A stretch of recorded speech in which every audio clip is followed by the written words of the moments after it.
leave if they won't. I cut through they Z's like I'm Zorro.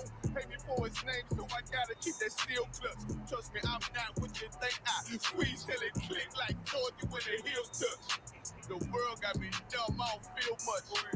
Ride around with Yara just left the state bridge. Looking for a bitch better than Baby's kid. Remember I dropped Quiet Storm, I've been gone ever since. Still in the field, fuck them niggas on the fence, yeah.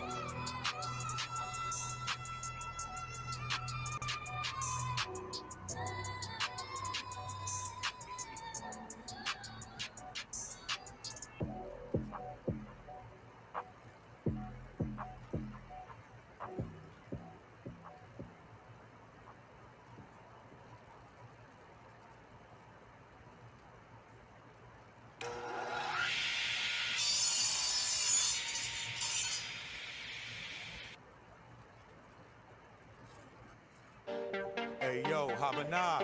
Hey, y'all, what's up, Ottawa? Yo, you know we got to do it again. Damn right. They're killing us in these streets, you know? Yeah, man, this shit crazy. Let's ride. Let's get it. My heart goes out to all of my brothers who been shot by the cops, can't trust the undercovers. Cold-blooded the way they did to Mitch Stanley. Shot him in front of his own home with his family. Innocent black man killed once again. To the hands of these crooked cops, they ain't your friend. Hunters down, they bloodthirsty men. Gunners down, walk free and they win. They killing us like George Floyd. Put a knee to your neck while they hold you down. You can't run, they'll gun you down if you drive away like Andrew Brown. Same way they did Matthew Williams. He had a knife, but they ain't have to kill him. Lied on him, say he lunged at him. He tried to flee, they shot their guns at him. It ain't gotta be nighttime, it can be broad daylight. Get out your car, try to get back in, they'll kill you like Dante Wright. If you think cops like us, they don't, they hate us with all they might. When they pull you over, guns drawn, finger on trigger, they don't play fight. Nah, they don't play right. They don't give a fuck about witnesses. Gotta really show them what the business is. Why they out here killing kids and we see what it really is. Got me losing my appetite. And the bitches harassing you at the light. When you feel you gon' die, then it's fight or flight. That's what happened to Rodney Applewhite. Tired of these cops killing us. Every day of the year they killing us. Tired of these cops killing us. When you turn on the news, they killing us. Tired of these cops killing us. In broad daylight, they killing us. Tired of these cops killing us, they killing us, they killing us. Tired of these cops killing us, every day of the year they killing us. Tired of these cops killing us, when you turn on the news they killing us. Tired of these cops killing us, in broad daylight they killing us. Tired of these cops killing us, they killing us, they killing us. Never will understand. We living in fear, we kill every day because they got the upper hand. They murdered another man. Yeah, his name Joshua Feast. Kicking his body, he lay in the streets. It's the belly of the beast. That's why we say fuck the police. Fuck. Crooked cops stay stalking. Kurt Reinhold murdered for jaywalking. Damn. Pull me over, I hand you my gun license. I ain't doing no talking. Yeah. Justice for McHale Rose, murdered by police at 19 years old. They said he had burglarized some place, but that was a lie. Let the story be told. They live by it, they gon' die by it. Understand what I really mean. Shoot a nigga while he handcuffed in a seatbelt that was really green. Patiently waiting for the Lord's vengeance. In the UPK, we got the illest team. All devils, they must die. Cut their heads off with a guillotine. Right. AJ Crones and Sensitive Peers, y'all gon' learn who they are. That's right. The cops massacred these two young brothers and shot at their car. These devils can't help us, it's one solution, let's not pretend. We begin to police our own neighborhoods, we must defend and bring these homicides to an end. Tired of these cops killing us, every day of the year they killing us. Tired of these cops killing us, when you turn on the news they killing us. Tired of these cops killing us, in broad daylight they killing us. Tired of these cops killing us, they killing us, they killing us. Tired of these cops killing us, every day of the year they killing us. Tired of these cops killing us, when you turn on the news they killing us. Tired of these cops killing us, in broad daylight they killing us. Tired of these cops killing us, they killing us, they killing us.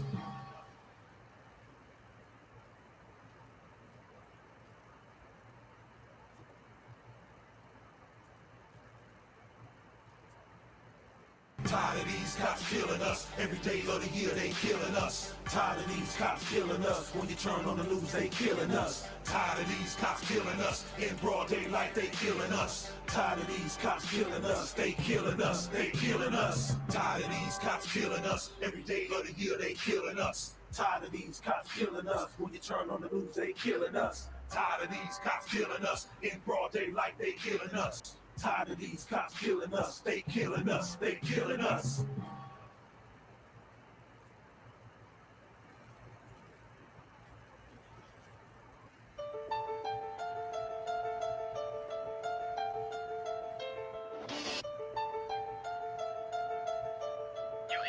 You crazy for this one.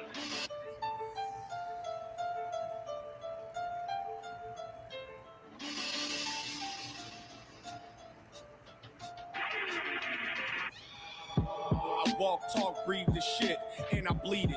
You can never move how I move, cause you ain't leading.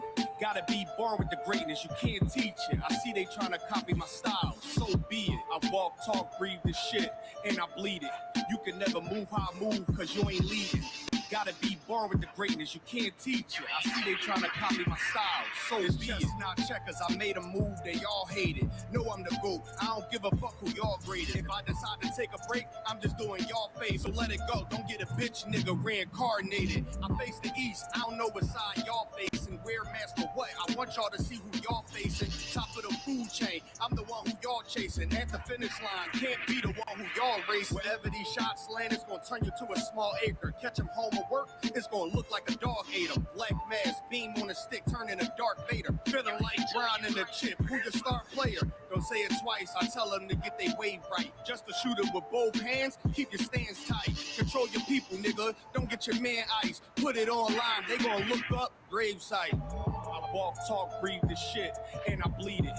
You can never move how I move, cause you ain't leading. Gotta be born with the greatness, you can't teach it. I see they trying to copy my style, so be it. I walk, talk, breathe the shit, and I bleed it. You can never move how I move, cause you ain't leading. Gotta be born with the greatness, you can't teach it. I see they trying to copy my style, so be I'ma stay one up on them, cause I don't want even. They woke the beer up and I'm mad, now it's hunting season. Tired of niggas claiming they riding. Give me one reason to air them out, flat on tubes. Yeah, we slow leak. Don't matter if your team full of shooters, nigga, we play deep. 5'7" point guard named Ruger, this bitch a straight demon. Pull up in the Hellcat, make a nigga thank Jesus. Leave him with his eyes wide open, look like he daydreaming. Everybody got the truth when they rap, I tell them so be it. Nobody got the truth when they rap, so we don't believe. Niggas say they Israelites and not black, that's the state we disappear like Thanos with the snap. No matter the state, give a fuck about your personal attack. Nigga is straight heathens, how you sell out when you rap? I'm with the game meat, can't even sell out with your rap. You need to change teachers, niggas put us down to come up until they face me then. I walk, talk, breathe the shit, and I bleed it. You can never move how I move, cause you ain't leading.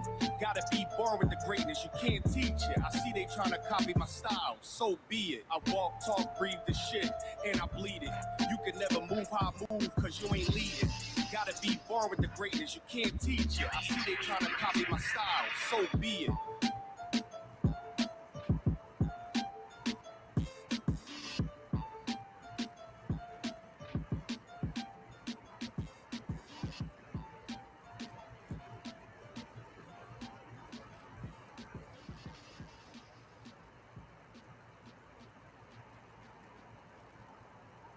What up, though, Detroit?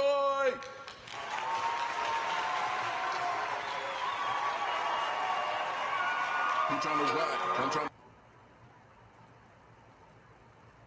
I'm gonna show you.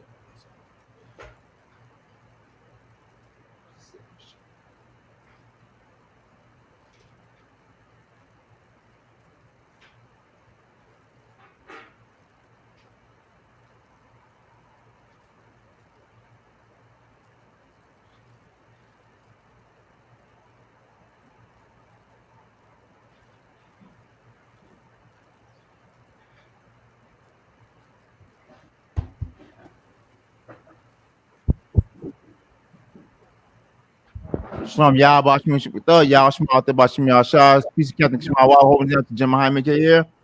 Any questions in the room? Who's in the house today? Atlanta. Give Atlanta a hand. Who else? Milwaukee. Give Milwaukee a hand. And HQ. Give headquarters a hand. Any questions in the room? Anybody got a question? Sister, you got a question? What's your question? Someone brought it up to me that about marriage. they said marriage was good back then and you didn't need a paper for it, but now you do. But that's in America. Marriage in biblical times, and that's how we do in the Israel School, University Practical Knowledge. Is sex is marriage. You know, you gotta get taught the right way about sexual intercourse. It's not something that you do free like how it's done in America, especially America today. You know what I mean? Just, you know, you lay down with somebody, one night stand, forget about the person. That's not how it is. You know what I'm saying? Marriage certificates for today, because like it's more like a business agreement. Like it's almost planned to fail. You know, almost planned to fail. Like, you know, 50% of marriage ends in what, the first 2 years, something like that. That's the statistic. That's how it is. So, you know, people nowadays don't know what marriage really is. You know, that's why it fails. You know what I mean? It was a Christian lady that told me that. Of course, it was a Christian. What does she know? She was like, that's how it was done back then, but now you got to follow the laws of the land and you have to get married. No, you don't have to get married. No, you don't have to follow laws of this land. You know, I mean, we don't break any laws in ISUPK, but you don't have to have a physical piece of paper saying that you're married to a person. Once you lay with a person, that's your husband, that's your wife. That's how it is. That's the Bible. You know what I'm saying? That's what Christ said. Think not that I come to destroy the law or the prophets. You know what I mean? He didn't come do it. He didn't check. Christ didn't change anything. You know what I mean? So you don't need a piece of paper to say, you know, say that you're married. Once you actually, that's your wife. That's your husband. So you want to take it, sir? He's in the bathroom, sir. Any other questions? That's it.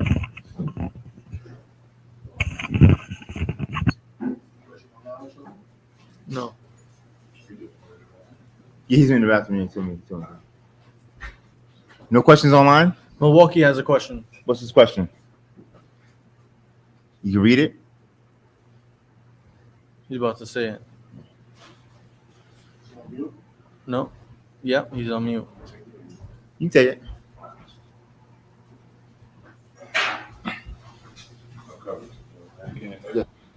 Hey, shalom, sir.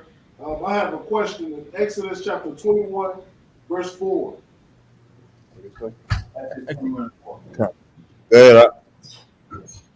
Okay, it says, if his master have given him a wife, and she have borne him sons or daughters, the wife and her children shall be her masters, and he shall go out by himself. You understand? Since the servant has, you know what I'm saying, has produced children and whatnot, have a family, why is he the only one that go out? And the children are behind. Where did he get the wife from? It says, I guess, if it's from the master. So what that's talking about is, like, let's say if he's already in debt to the master, right? Himself, right?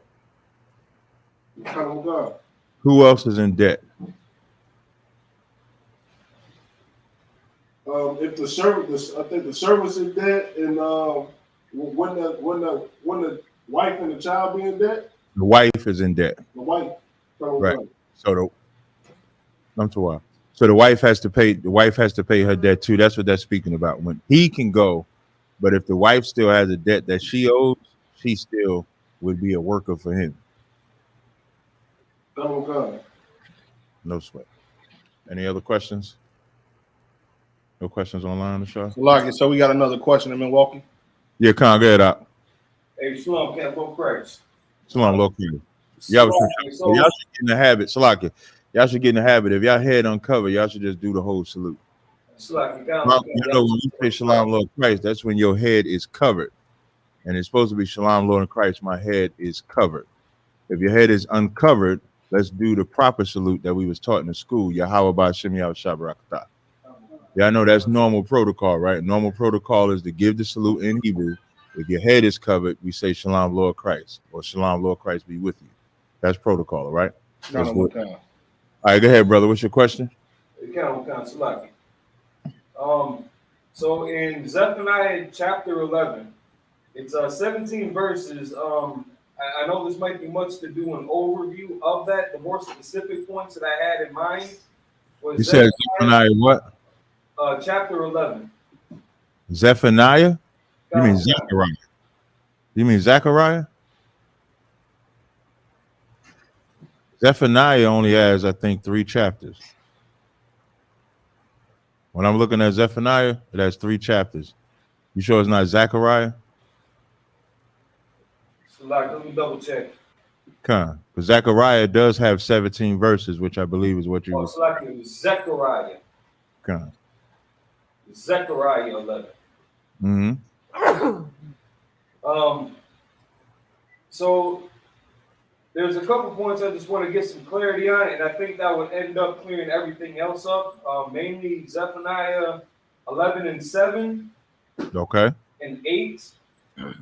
Okay. And in 7, when it brings up the 2 staves, and then that jumps to 10 and 14, where it talks about the 1 stave beauty, the 1 stave bands. Mm-hmm. So pretty much, what's the breakdown of the 2 staves, and then in verse 8, the 3 shepherds. Start at verse 4. Verse 4. Mm-hmm.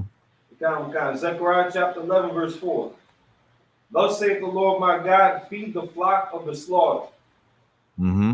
Verse 5. Whose possessors slay them, and hold themselves not guilty. Who's what? Hold themselves not, whose possessors slay them. So now who is the Lord talking to? He's talking to the children of Israel. Right, because in verse 4 it says, thus saith the Lord my God, feed the flock of the slaughter. So the flock.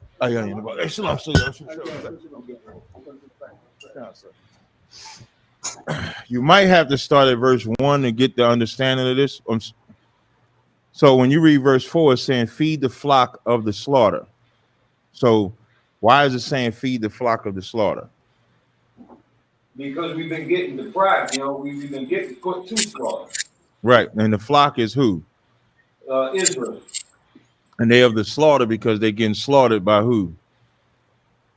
So I mean, going up to 1, if this is the reference, I don't know necessarily if this is who would be the perpetrators, but Lebanon, other nations. Right. So now this is Lebanon. This is all the nations. And so the Lord is saying, feed the flock. So now read verse 5 again. Verse 5. Whose possessors slay them and hold themselves not guilty. So now the possessors are those nations that you mentioned. You could even use that today. We use verse 5 all the time. And it says, whose possessors slay them and hold themselves not guilty. So as we're in this captivity, as we're being slaughtered, they hold themselves not guilty. And this is what I'm sorry, keep reading. And they that sell them say, blessed be the Lord, for I am rich, and their own shepherds pity them not. So why is the Lord saying feed the flock of the slaughter in verse 4? Because the people who got them in possession and treat them as cruel as they do, they don't take any accountability, no responsibilities, no mercy, no pity towards them. That's true. But why in verse 4 is he saying feed the flock? After reading verse 5, why is the Lord saying feed the flock of the slaughter? Would this be like redeeming Israel? Because he's talking to the shepherds. Nobody is feeding. Like the possessors get the slayers, they hold themselves not guilty, and the ones that sell us say, blessed be the Lord, for I am rich. Does not the white man believe God gave them this? Right. Does not even the oppressors in here will believe the same exact thing, because our own shepherds pity them not. Meaning the leadership has no pity on us. So why should anybody else have pity on us? Even if we, when we go out there and speak, if the leadership of blacks, Hispanics, and Native Indians are not fighting for our liberation, why would the other nations even care about any rights we would want, any vengeance, any justice? Why would they?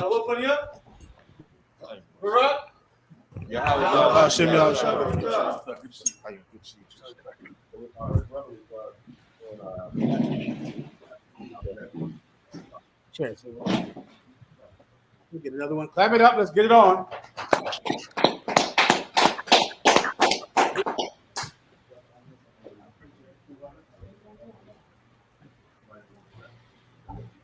All right, Akim Akwafian. I'll take your questions in the room. and online. I'll take a drink. We'll get it on. got that. I've been through much hell in traffic to get down here in Manhattan. So let's rock it out. I'm ready to go when you are. Any questions? Zechariah. I'll take this one out. This is good for me. I appreciate it throughout the word. The brother was doing Zechariah. His question was in 6 and 7. I was starting at verse 4, sir. We was in 4. We finished up 5. Go ahead. So that's where we was at, sir. Okay, go ahead and read I think that's Milwaukee on the line. That's reading the Let me scriptures. see who's in here with us tonight. Come on, If you sir. don't mind. Who's in here tonight? Give Milwaukee a hand. Stand it up for Milwaukee. Get it on. And Atlanta. Give Atlanta, Georgia a hand. Chi-Town, Chicago. Give them a hand. Who else is that? Give headquarters, Jerusalem, a hand. And is that it? All right, good to go. Sister, am I missing something? Sister, you have a question? Oh, Milwaukee had a question. I'll get you in 1 second. 1 second, sis. Go ahead, Milwaukee. Go ahead, brother. So in Zechariah chapter 11, the main points were in verses 7 and 8, where it's talking about the 2 staves and then the 3 shepherds. Yeah, I can't hear him well. You gotta speak up. Can you repeat that just a little bit louder, Baba Shah? In Zechariah chapter 11, the main points that I had in question were in verse 7 and verse 8. In verse 7, where it's talking about the 2 staves, and in verse 8, where it mentions the 3 shepherds. If there was any significance behind the 3 shepherds, or if he was just kind of saying, well, I just kicked 3 of them, out today. Let me hear it if you don't mind. Go ahead. Zechariah chapter 11, verse 7. And I will feed the flock of the slaughter, even you, O poor of the flock. And I took unto me 2 staves. The one I called beauty, and the other I called bands. And I fed the flock. And then verse 8. 3 shepherds also I cut off in 1 month, and my soul loathed them, and their soul also abhorred me. You read that last part, and my soul did what? Say that again. My soul loathed them, and their soul also abhorred me. And their soul also abhorred me. Keep going. Verse 9. Then said I will not feed you. That dieth, let it die. And that is to be cut off, let it be cut off. And let the rest eat every one the flesh of another. I got you. Okay, this I vaguely remember the 3 shepherds. I can't really recall 100% the 3 shepherds. I can give you the breakdown on the thing if you would like. That I do remember from Commanding General Yohana. I'm sorry, Warren. I'll take the strong. I appreciate it. Throughout the word. Read it from the top, please. I might need someone in headquarters to read for you, so I can hear it, all right? What verse are you at? The point starting at 7. 7. Go ahead. Concert. Zechariah 11, verse 7. And I will feed the flock of the slaughter. So this is the Most High saying, I will feed the flock of the slaughter. So the metaphor is you have a bunch of sheep, right? They're going to be slaughtered. So you want to feed them, which is the usual method for slaughtering sheep. Before you slaughter a sheep, you need to fatten it up, right? So a sheep really gets fed if they're going to be slaughtered, because you want them nice and heavy and healthy before you kill them and eat them, right? So the Most High is saying, I will feed the flock of the slaughter. Keep going. Even you, O poor of the flock. Even you, O poor of the flock. This even or especially the smaller sheep. You understand, warrior? The smaller, the weaker sheep, right? This sheep is the sheep that's skinny. And he is going to get fed too, especially the skinny sheep. What is that speaking about? The poor of Israel. Israel is the flock. We're the flock who the Most High is saying he'll feed us. He'll get us big, right?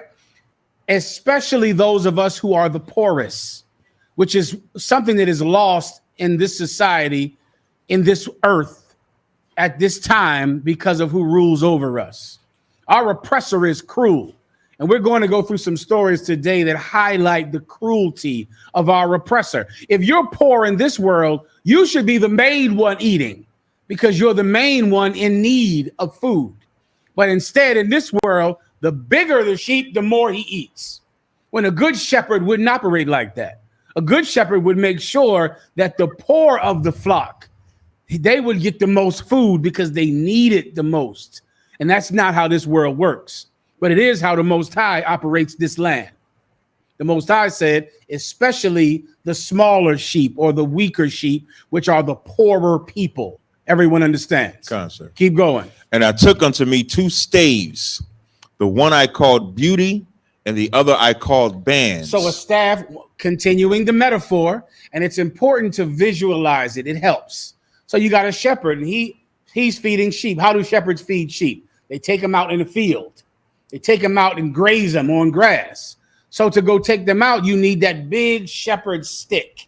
That's that staff. You need that staff to direct the sheep to where the grass is. So you hit them.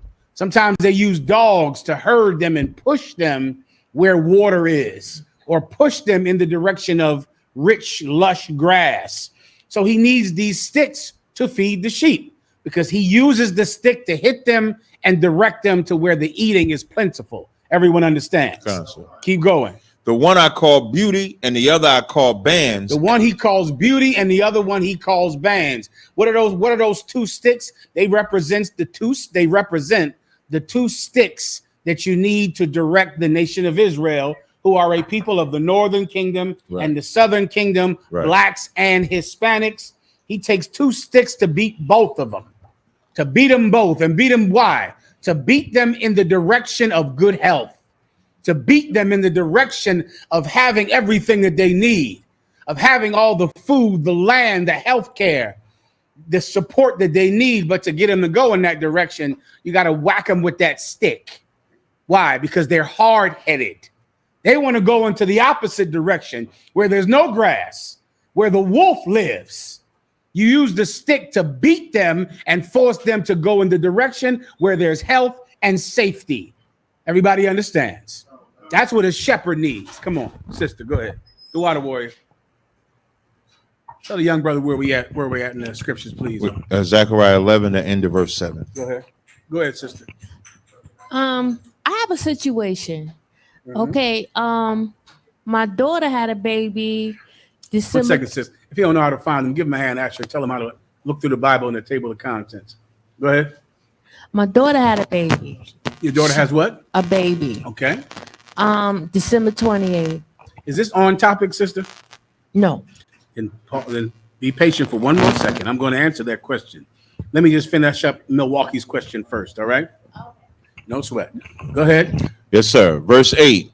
3 shepherds also I cut off in 1 month. Now, the 3 shepherds is coming back to me now. It's almost there, but I'm not positive enough to teach it.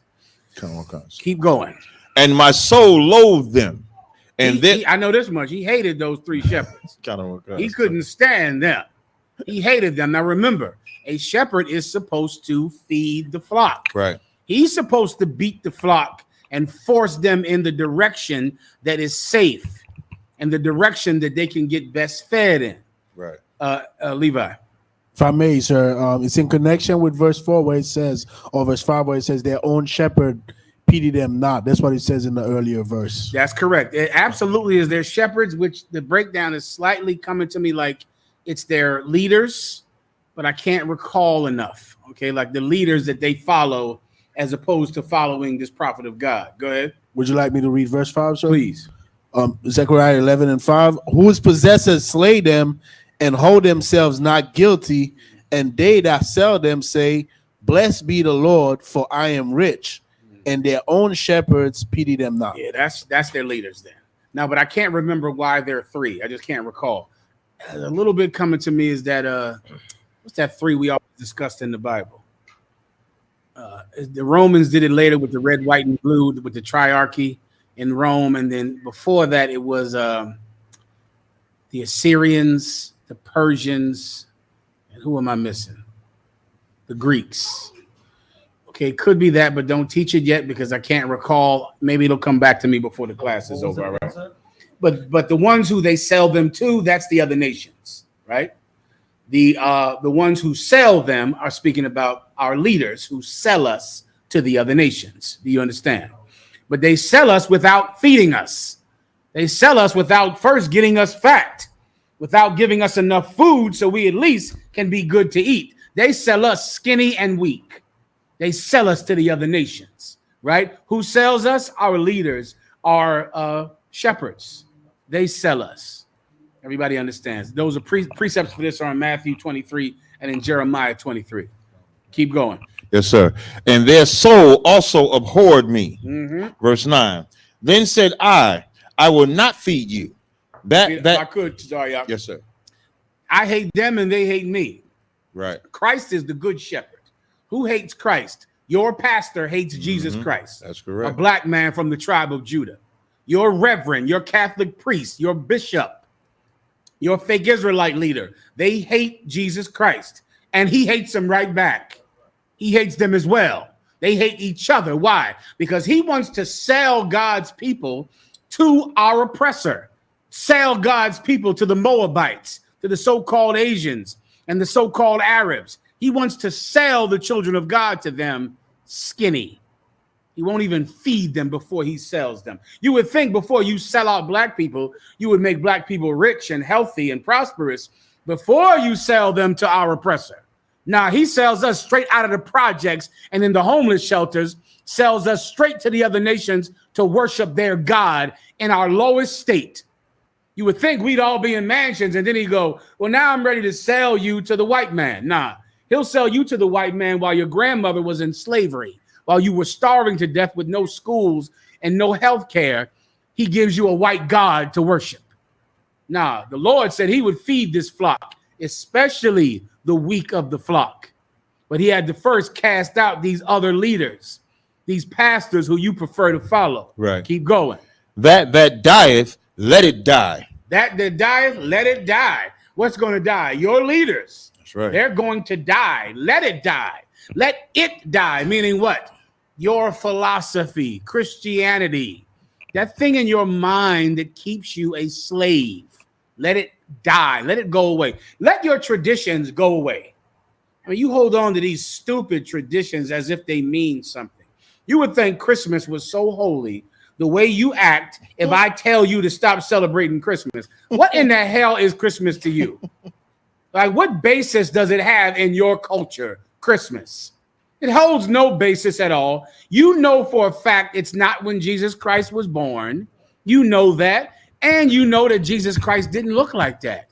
You know that. But you don't even care because you hold on to Christmas as if it has some cultural significance to blacks and Latinos, and it does not. Right. Let it die. Let the 4th of July die. Let your worship of the so-called holidays, 1 second, sister. Let your worship of the so-called holidays die. Your worship of democracy and capitalism and all the things that have done nothing for you but keep you a perpetual servant here under another people. Let it die. Whatever has to die for you to finally eat, for you to finally have a good shepherd that feeds you, let it die. Continue. Yes, sir. And that is to be cut off, let it be cut off. Let that be cut off, man. What are you holding on to here? Democracy, voting? Is that what you love? You love standing in that line for 6 hours to get a new leader who does nothing for you for 100 years, 200 years. What in the hell do you love about voting so much that you have to stay in the world, never come into the truth because you need to vote? What do you love so much about smoking weed? I know it gets you high and you need to be high because your existence is absolutely excruciating to live in every day. Why not get rid of your terrible existence? Why not change your reality? What are you holding on to? Drugs? What do people in the world love? Drugs, holidays, and pork. Yeah. If you can think of something else, I'm listening. Today's 420, sir. Oh, Jesus Christ. And today is 420. And something, when I was young, black people did not know what 420 was. Kind of what kind, sir? Black people smoked every bit of the crack from stem to stem. They smoked the crack from the root to the stem. The entire plant was smoked of the crack plant. Nobody knew what 420 was. That was some white boy garbage. Right. That was something for hippies and white boys. Right. Now here you go. You still snort cocaine. You still smoke crack. And now you celebrate 420. On top of the rest of your drug problems. Right. You already had terrible drug problems that made you a laughing stock and made you the bulk of the prison system. Now you're going to add weed smoking to crack, to heroin, to PCP, to what's the other one that they love out there in the West Coast? Sherm is the PCP. That's what PCP is. The one they love out there in the Arizona and the West Coast. Oh, crystal meth. Crystal meth. You're going to add a new worship of a new God, the 420 God. So you can sit in Washington Square Park with those alternative people of alternative lifestyles. Are we on TikTok? Remind me to set the TikTok up here every night in the council. You in there celebrating with the alternative lifestyle people in the village. That's why they named that group the Village People, because Washington Square Park is in the village with the alternative lifestyle groups. And now you're standing there too, passing a blunt with a man who has had a penis in his mouth. Bumps on his lips. What's that disease? The monkeypox.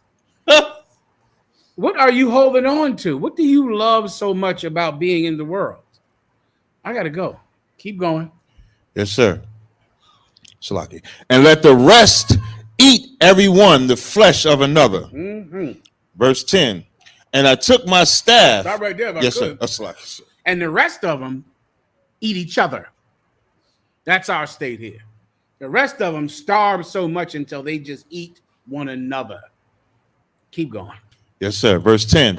And I took my staff, even beauty, and cut it asunder, that I might break my covenant, which I had made with all the people. Verse 11. Mm-hmm. And it was broken in that day, and so the poor of the flock that waited upon me knew that it was the word of the Lord. And I broke my staff, which represented the covenant, meaning this staff that guided the people, that directed the people to prosperity and health. In front of everyone, he snapped it in half right in front of them. And so when he did it and everyone knew he loved that staff, everyone knew it was the Most High God. Meaning this thing directed us, but we don't want his direction. Right. So the prophet of God broke it right in front of everyone at camp that day. And everyone knew that was the Lord. That was the Most High. He was serious about that because he broke that beautiful staff. That beautiful staff, he broke it. He named it beauty because it was so beautiful. He broke it because that's the condition of our people. We reject the shepherds of God, and we love the shepherds that starve us until we eat one another and then sell us to the other nation skinny and dying. Everyone gets it. Is that it in Milwaukee? Slacky. All right, so that covered beauty. And then in verse 14, it goes a little bit more when it talks about the other staff called bands. I'm assuming it would be the same concept then? Same exact thing. Bands. What is a band? A band is like a handcuff or something that you get tied up with. That was the staff. This one staff was beautiful. The other staff made you get in order. This other staff put you in bondage. Come on. So like freedom versus oppression? No, not quite. No, just think the staffs. This one staff he named beauty because it was so beautiful. The other staff he named bonds because you couldn't escape it. Because when he went to whoop those sheep with it, they couldn't get away. And he named it bands, or like hand, meaning the sheep were in bondage. The sheep couldn't wander when he had this staff. That's the point of naming the staffs. All right, he's naming it for its best attributes. And he had these two staffs that represented to him these two halves of the nation that he was going to beat into prosperity. And that's the key to prosperity. You let preachers tell you prosperity comes with hoping and dancing and just lusting over something to death. You cannot have prosperity because you don't have the discipline to get prosperity. That's the key. You don't have the discipline. You think prosperity comes with lust. Prosperity is what comes once you conquer lust. Right. You can never be rich if you're a drug addict. Being rich is something that will never happen for you because you're going to snort all of your seed money. You're going to snort all of your investment money. You're going to smoke all of the money that you need to make more money.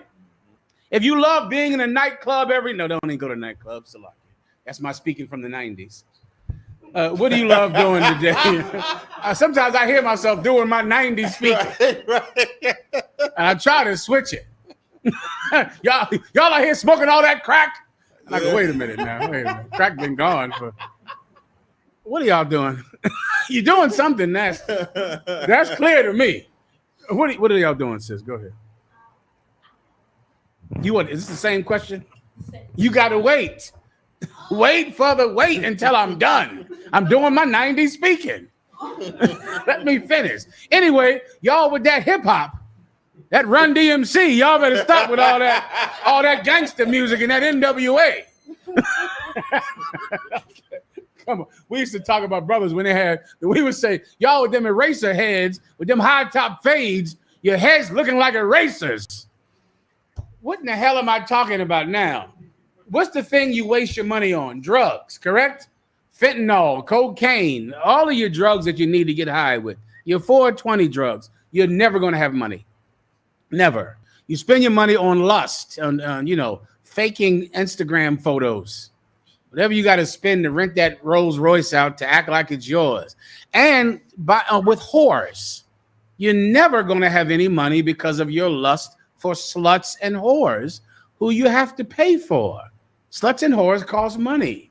You have to pay for them. That's what the Passport Brothers, I learned about them 2 weeks ago. The Passport Brothers, as if they're big players getting on jets and going overseas to have sex with whores.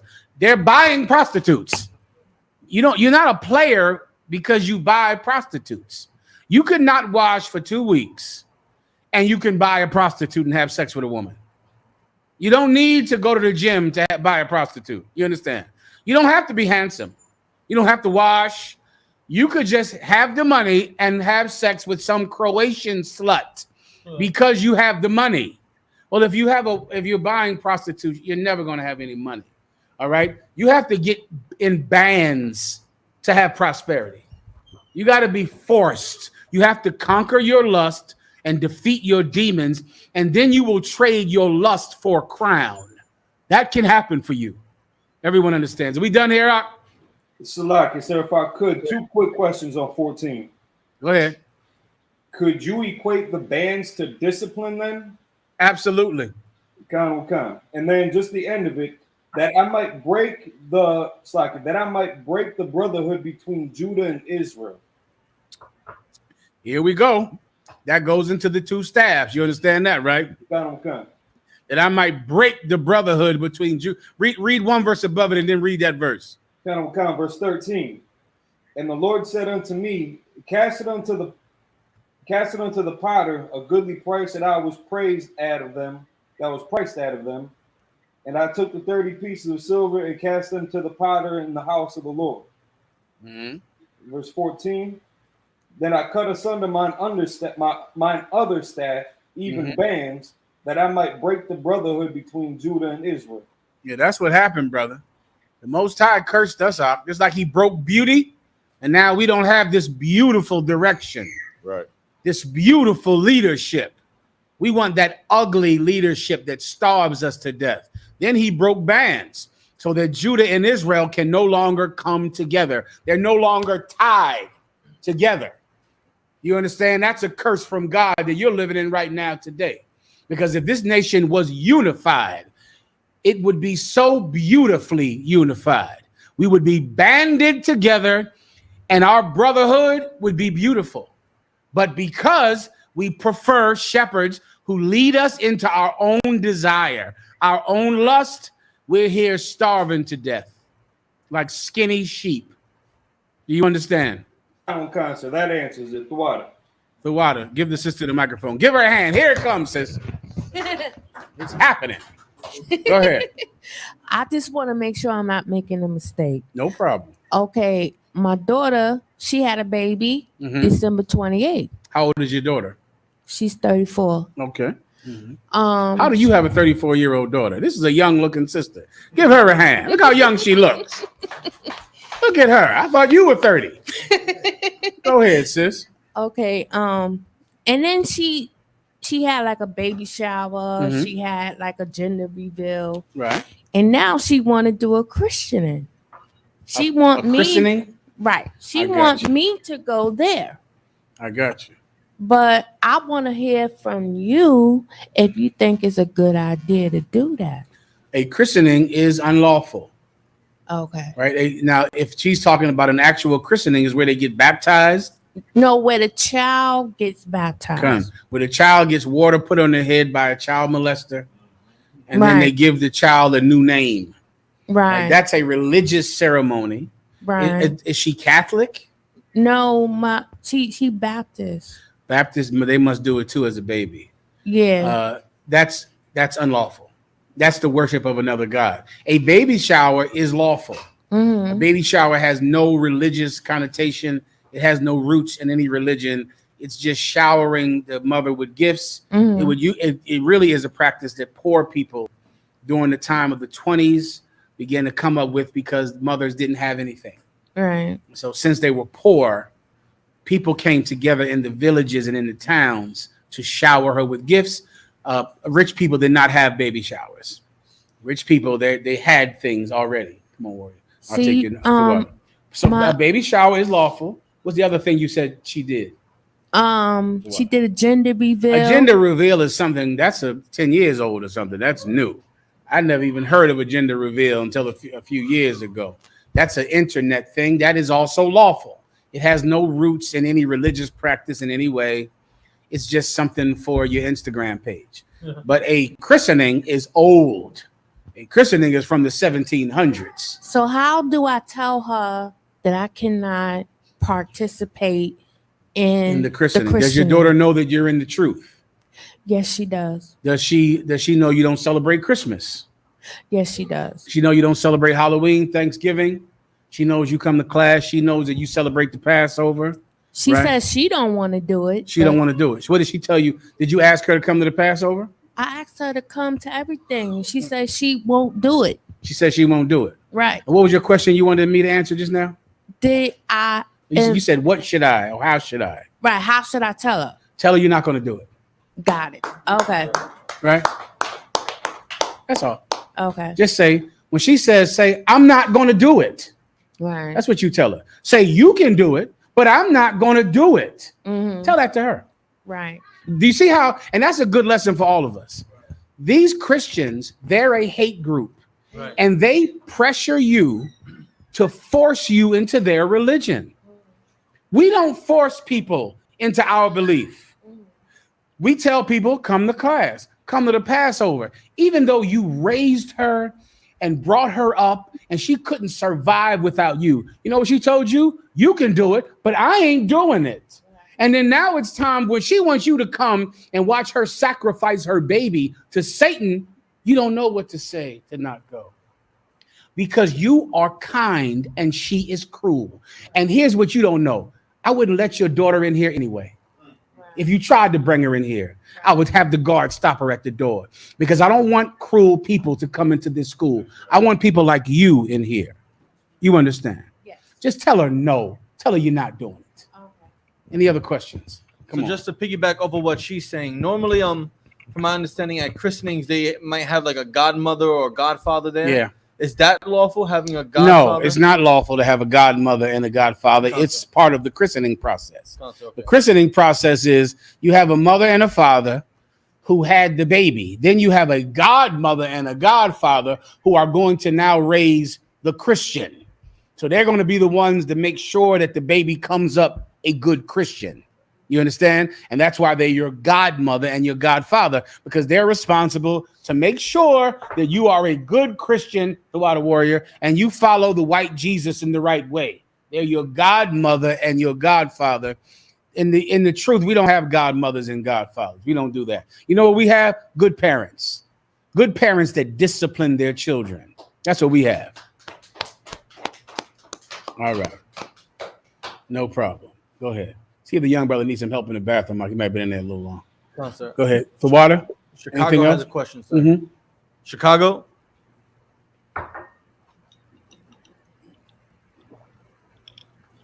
Shalom, Lord Christ, General. Can you hear me? Go ahead. I hear you fine, Warrior. Shalom, General. Everybody else that needs to go to the bathroom. All right, go ahead. Kind of sir. Salakia, sir. If I could, I have a question in Hebrews chapter 10, verse 5. A lot of Christians, when they're more so like apostolic belief, you know what I'm saying, the ones that believe Christ is God, they'll pull this scripture to kind of prove that it's their proof as is Christ being God. So if I could, so I'm just trying to what religious belief systems believe that Jesus is God besides the apostolic? All of them, sir. Thank you. That's all. Like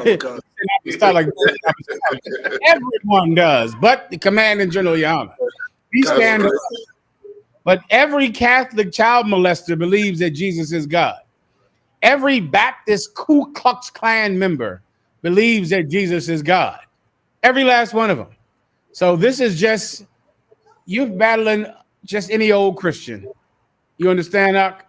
Kind of sir. All right, pull your precept. Kind of sir. It's the book of Hebrews chapter 10, verse 5. Mm-hmm. It says, wherefore, when he cometh into the world, he saith, sacrifice and offering thou wouldest not, but a body hast thou prepared me. Read that one more time. Kind of sir. The book of Hebrews chapter 10, verse 5. Therefore, when he cometh into the world, he saith, sacrifice and offering thou wouldest not, but a body hast thou prepared me. Okay, and how does this say that he's God? Kind of what concept. So like, if I could, I'm not sure, but this is something that they prove that this is one of. Okay, one of what did they say? How did they make this? How did they prove that this scripture says he's God? Kind of what concept. So what they say is they'll say God came down in the flesh and wrapped himself into a body. So they'll use this scripture. As Where is that? Where is that? So where like, is that? Huh? I said, I'm not sure, General. Yeah. Okay. Then that means you're on the defense instead of the offense. Kind of what come. You don't even. They don't even have to explain. They just say this and say, "Well, this means God." Where is the word God at in this? Where is it? Where is the word came down? This is talking about. Read it one more time. I'm just going to break down the precept itself. I'll use the metaphor the precept is using. Go ahead. The book of Hebrews chapter 10, verse 5. Wherefore, when he cometh into the world, he saith, sacrifice and offering thou wouldest not. That's in the Old Testament. Did you know that? Pull the precept that he's referring to. Christ is where is this at? What book is this written in? Hebrews 10 and 5. Is Christ saying this? Is it written in red? Sir. It's not written in red. This is Paul. Paul is saying this. And he's referring to a precept, I believe, in Isaiah or Jeremiah, where the Most High said he did not want sacrifice. Or David said it. For if the Most High wanted sacrifice, else would I give it. But what he wants is a contrite and broken heart. That's what this precept is talking about. This precept is not even talking about Christ dying on the cross at all. I'm going to give you the precept that Paul is referring to. It's in Psalms 51, 53. Okay, first read your precept in Hebrews one more time. Kind of one concept. The book of Hebrews chapter 10, verse 5. Wherefore, when he cometh into the world, he saith, sacrifice and offering thou wouldest not. Sacrifice and offering thou wouldest not, meaning the Most High doesn't want sacrifices and offerings. He would not that we give him sacrifices and offerings. Sacrifices and offerings are what? What is he referring to right there, officer? So like, yes, sir, when he's saying sacrifices and offerings, would that be talking about whenever someone would break the law, they would bring like a bullock or a bring it exactly. Whenever, and you just said the perfect, you just worded it perfectly. Whenever someone would break the law, that's what you need.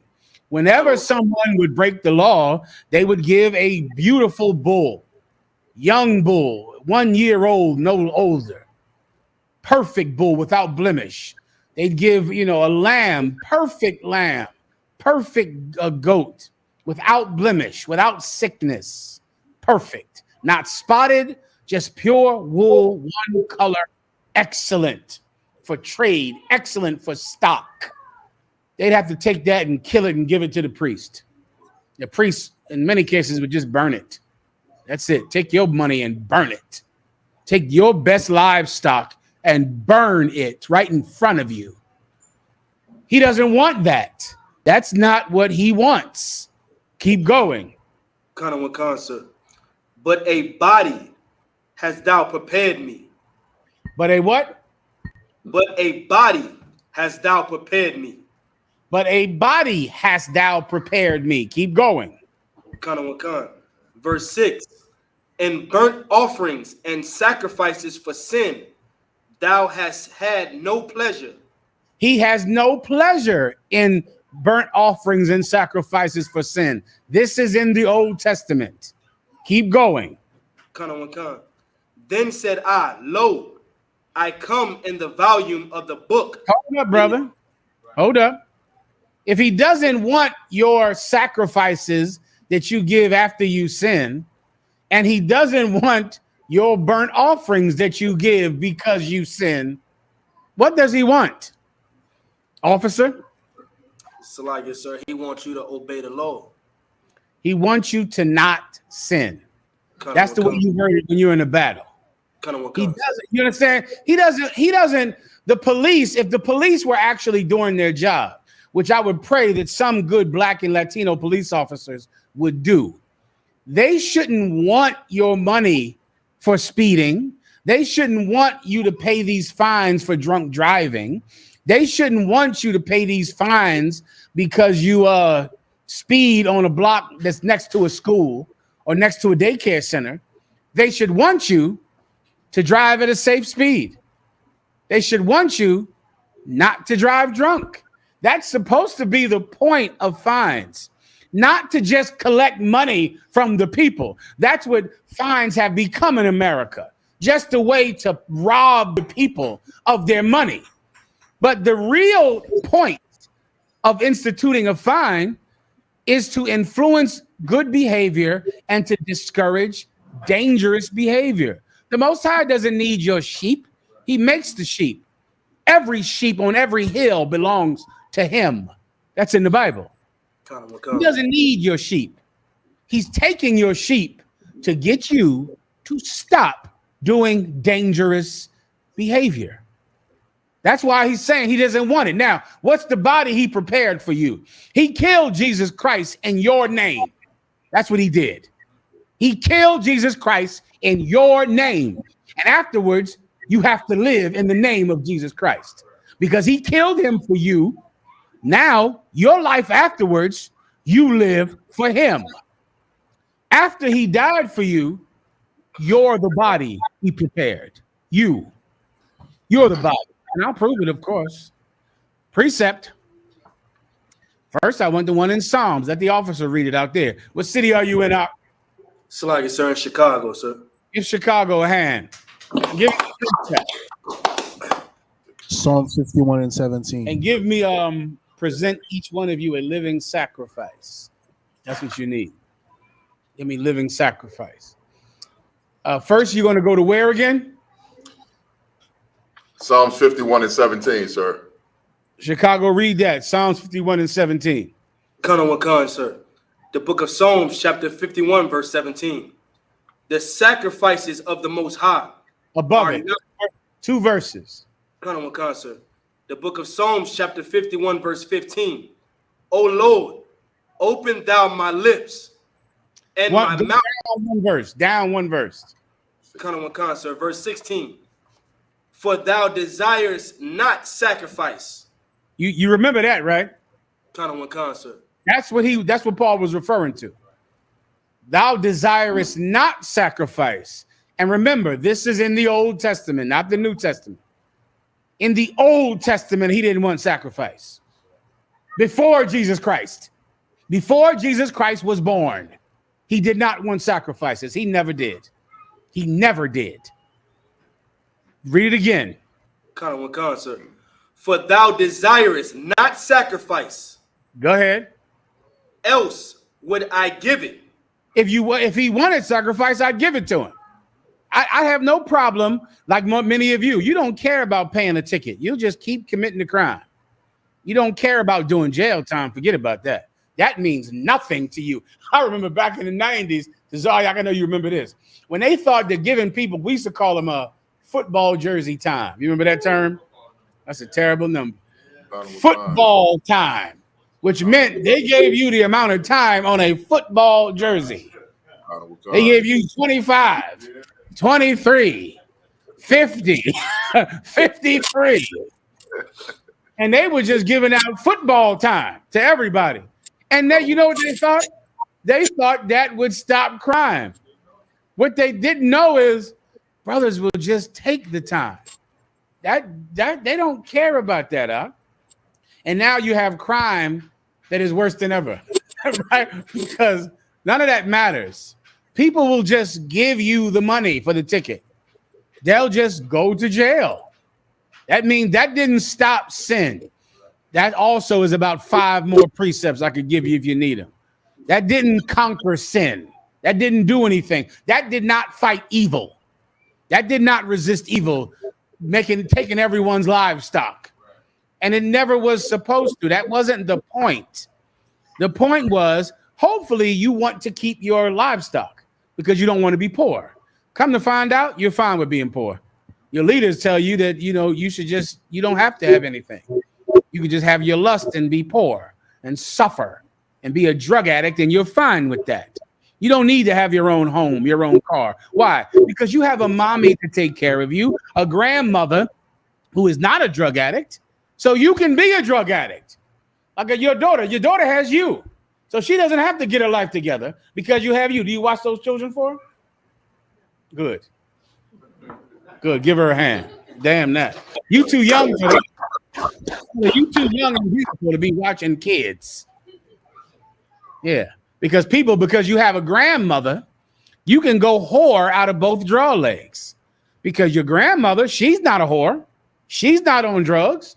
So you can just give the kids to grandma so that you can go and slut all over the internet, which I would love some of you brothers to ask. What I want you to do, here's your next, you know how you brothers go out in the street and ask questions? Give yourselves a hand, you brothers, to do that. Here's your new question I'm giving you now. When you go out on the street, I want you to find the nastiest whores twerking. The nastiest ones. Having a good time. You know, you go somewhere where they're twerking and they're having a ball.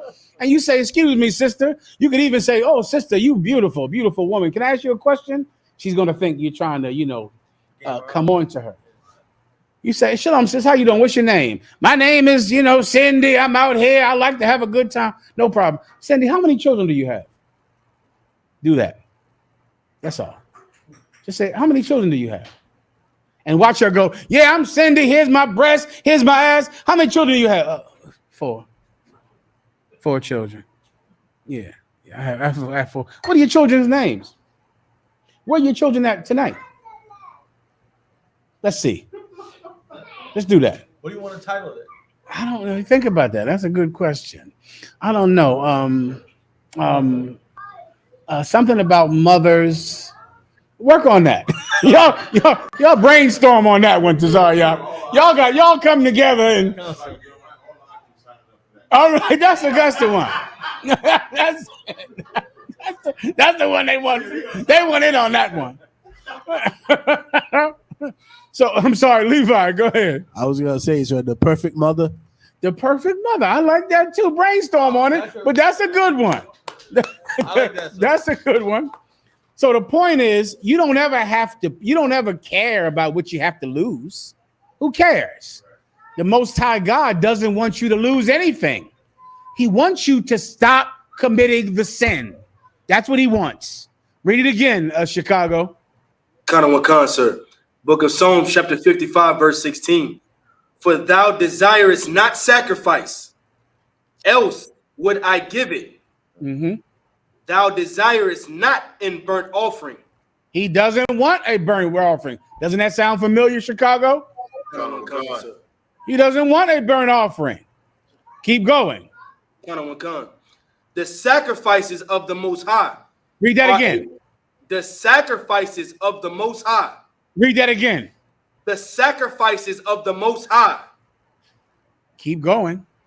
Are a broken spirit. That's what he wants. He wants that. The law of sacrifice, no law is done away with, none. The law of sacrifice, the Most High simply requires a much more expensive sacrifice than he did in the past. The law of sacrifice is still in effect. You're the sacrifice. He wants a broken spirit. Broken. He doesn't want you some proud slut outside on 420 dancing and shaking your ass. That's not what he wants.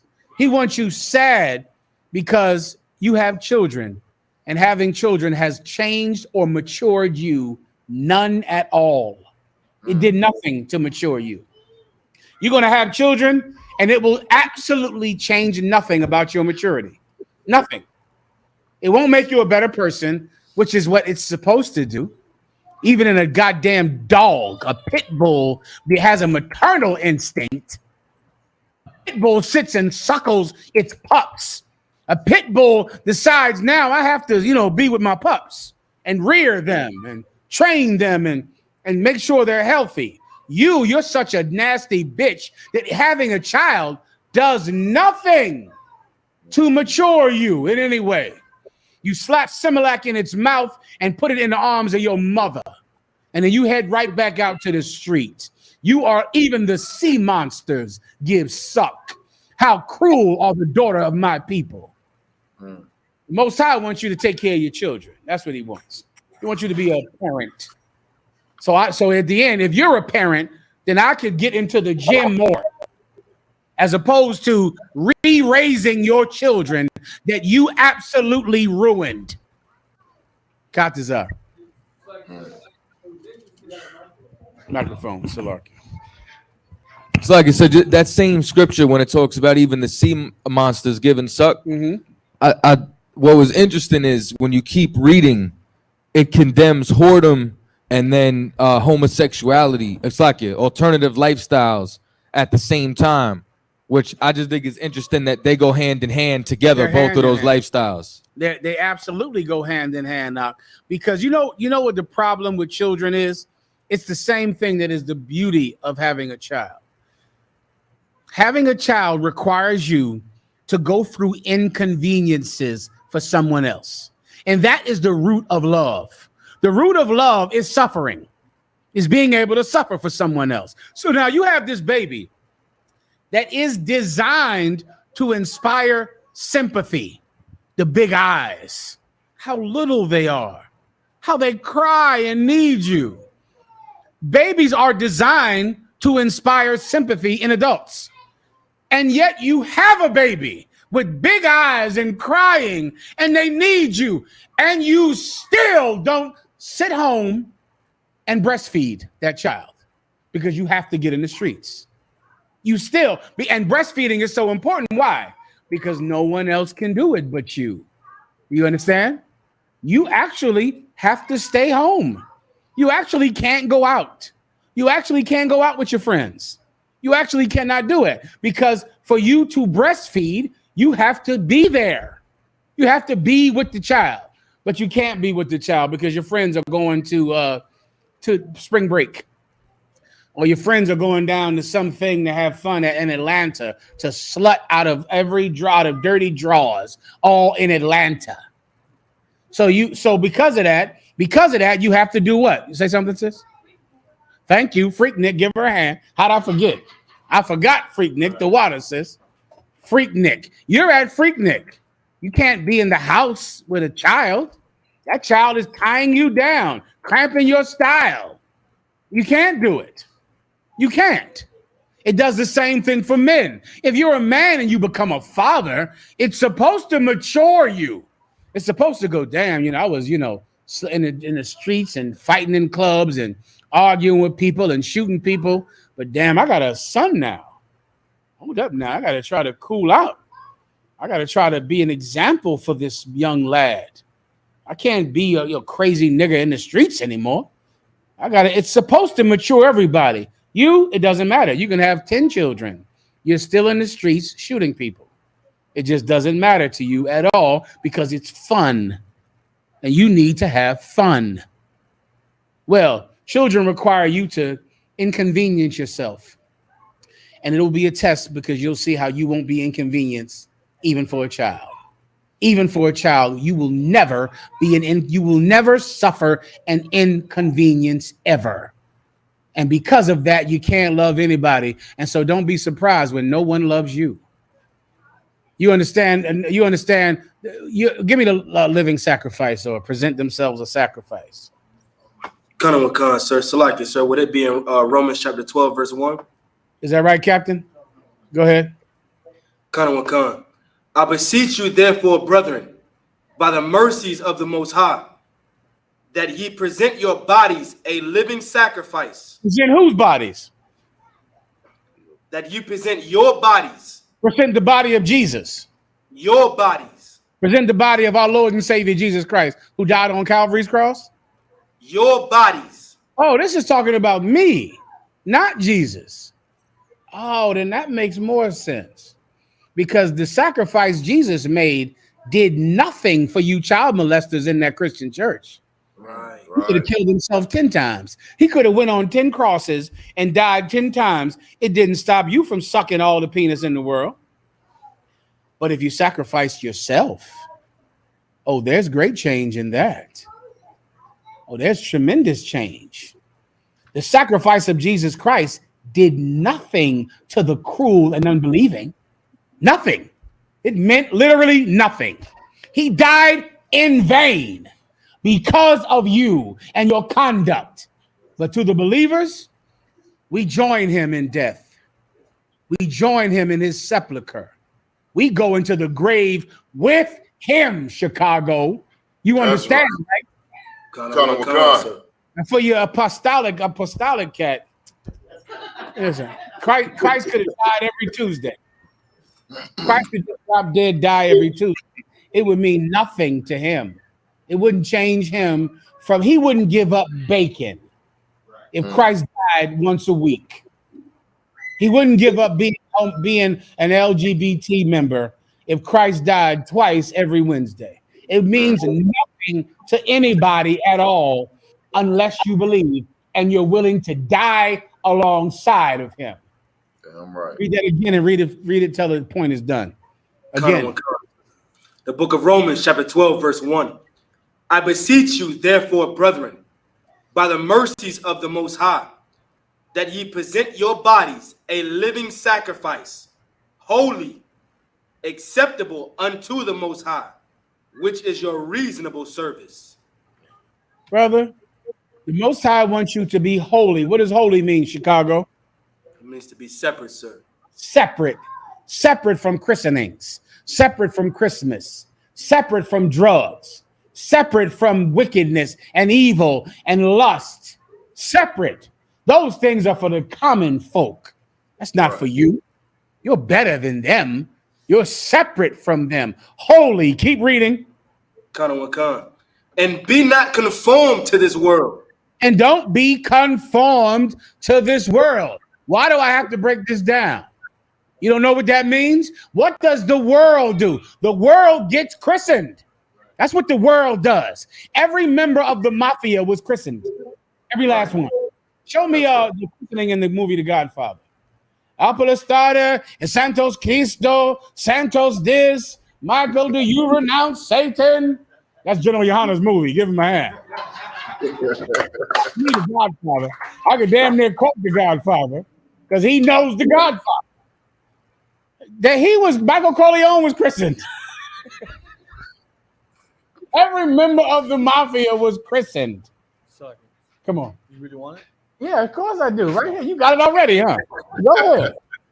First of all, how can I get one of them jogging suits you got on? You got I'm pretty sure Itazar from UPK FL wear.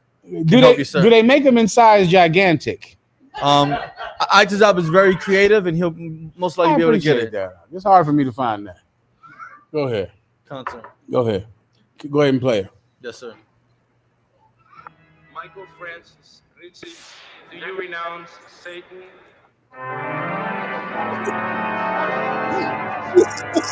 Do you renounce Satan? He go and kill everybody in Manhattan. That's the christening. It's right there. That's the christening.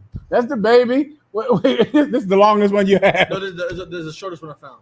Okay, you give me a little longer one Yes, for the sir. sister. I gotta hurry up. Go ahead. You get the point. All right. This is nonsense. Christenings Yes, and sir. Christmas and carols and all of this bullshit, all this nonsense that Christians do.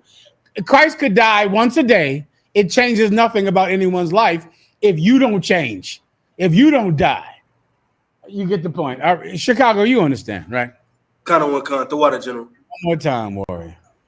What's this right? The LaFrog? It's outstanding. I mean, I don't know why I don't stop liking that. Why is it like it's the first time I ever had it every time? Every single time.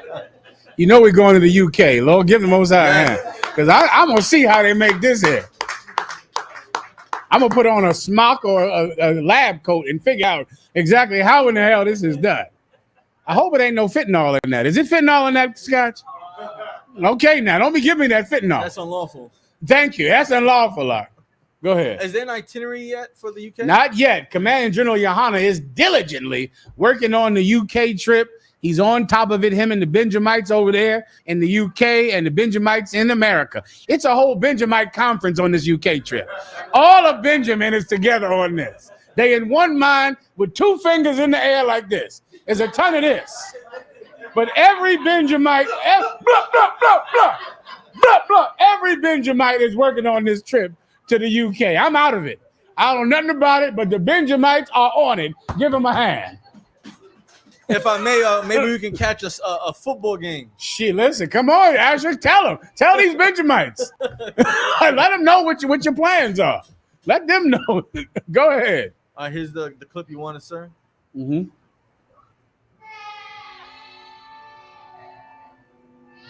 This is a christening right here, sir.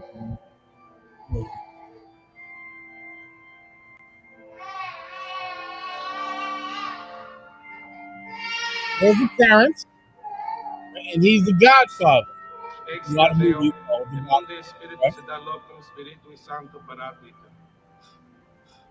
He's breathing the breath of life on the Amen.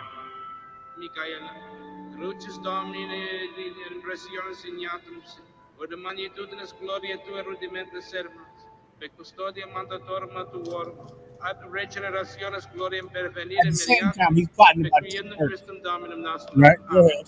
Oremus omnipotens sempiterne Deus, Pater Domini nostri Iesu Christi respici dignatus super hanc pamplum tuum Michael, we venturus est judicare vivus et mortus, secundum perennium. Amen. Michael, accipe sal sapiense propitiasse sit tibi in vitam aeternam. Amen.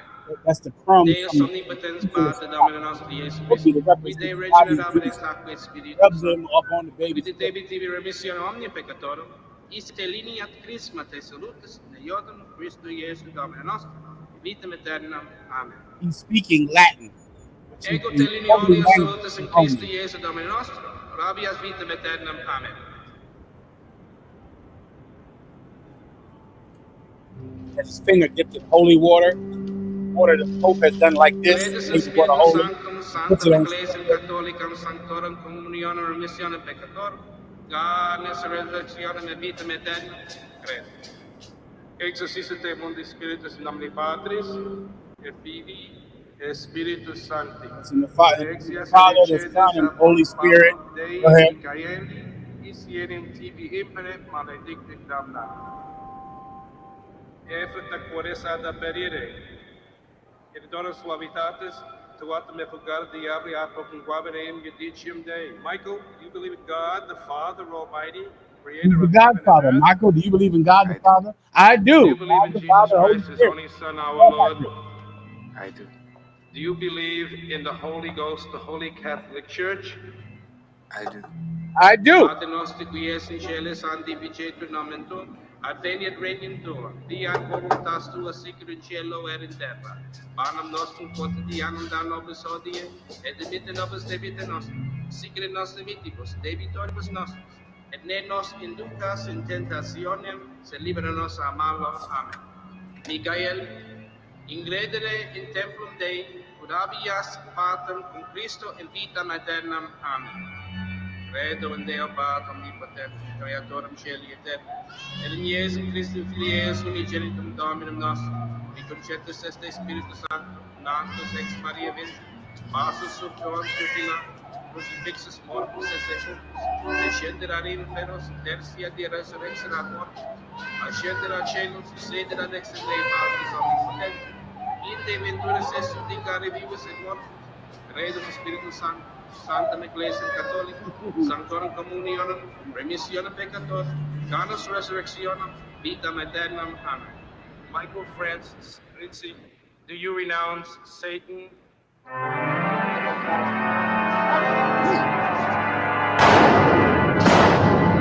do renounce.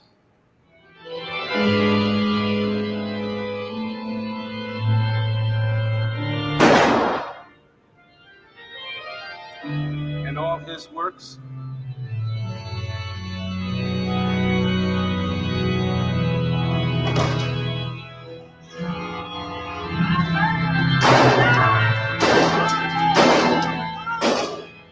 I do renounce them.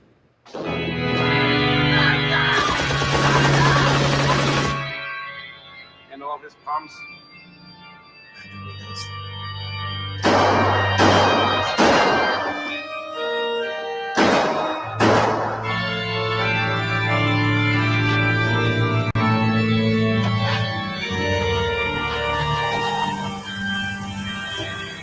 Michael Ritchie, would you be baptized? I will. In nomine Patris, et Filii, et Spiritus Sancti. Michael Ritchie, go in peace, and may the Lord be with you. And that is Christianity. Do you renounce Satan? Yes.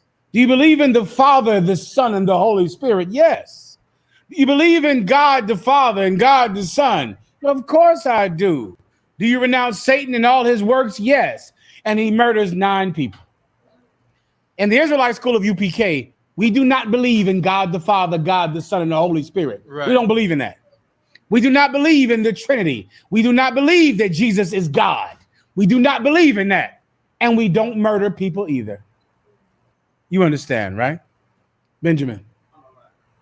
We do not unalive people. Not now. We don't do that. The Christian church, they're so righteous. They believe in Spiritus Santos and Spiritus, and they believe in the Holy Madre and the Santa Madre, and they believe in everything that's good and wonderful. They love Biggie Smalls. He's up there. Biggie Smalls is up there. Jesus is up there. The Holy Spirit is up there. They believe in all of that, and they murder everyone. We don't believe in any of that, and we keep the commandments of God. All right, I got to go. All right, that's enough on that. Yes, next question. I got a question, sir. Atlanta has a question, sir. Mm-hmm. Atlanta. Hey, Shalom, Lord Christ, sir. How you doing? I'm good to go, warrior. All right. The question was, as far as, let's say you got a father, he coming around in your life, he wasn't necessarily there throughout a certain period, and so now we're in the truth, and he wants to participate, but he kind of won't acknowledge the fact that he wasn't even there in the first place. I'm listening. Say, well, start over. Go ahead. Okay, you got a father that was not participant in your life, right? And so now that you in the truth, later on in life, he trying to, basically make amends, but he won't acknowledge his absence, so to speak. Mm-hmm. So a lot of stuff he talk about doesn't coincide with what you know to be true according to the Bible. What do you mean by that? What do you mean by that? For example, like he's just a Christian. Oh, he's a Christian. So this is a brother whose father is a Christian, right? Right. So, and he wasn't in the son's life, right? Come. But now he wants to be in the son's life, correct? Come. For example, how old is the son now? For example, 30 plus. 35. So this ain't a baby boy, right? Come. But the grown man is upset with the father because the father is coming around, but he's not acknowledging that he wasn't around. Is the father saying that he was around? The father, he'll treat the situation as if he's an influence, and he seems to be jealous over the influence the school may have over their said brother. Okay, so the father is like, you should be listening to me because I'm your father, but you're listening to this school when they're not your father. Is that what you mean? Come. But of course, the son is saying you weren't around, right? Right. Okay, if the father was around, and should the son not listen to the school and listen to his father because he was around? In my opinion, no. Well, then what difference does it make that he wasn't around? Yeah, there is no difference. Okay, so what's your question? The question is, how do the two should the man in the truth move on, or should he take that opportunity to make that amends and just see it as it is what it is? Like I know the scriptures say, honor thy parents, but my question, I guess, is if that father can't accept you where you at, then should he just throw up his hands and say, forget it? Okay, does this same man have a mother? Yes. Was the mother around? Kind of. Is the mother in the truth? Lie.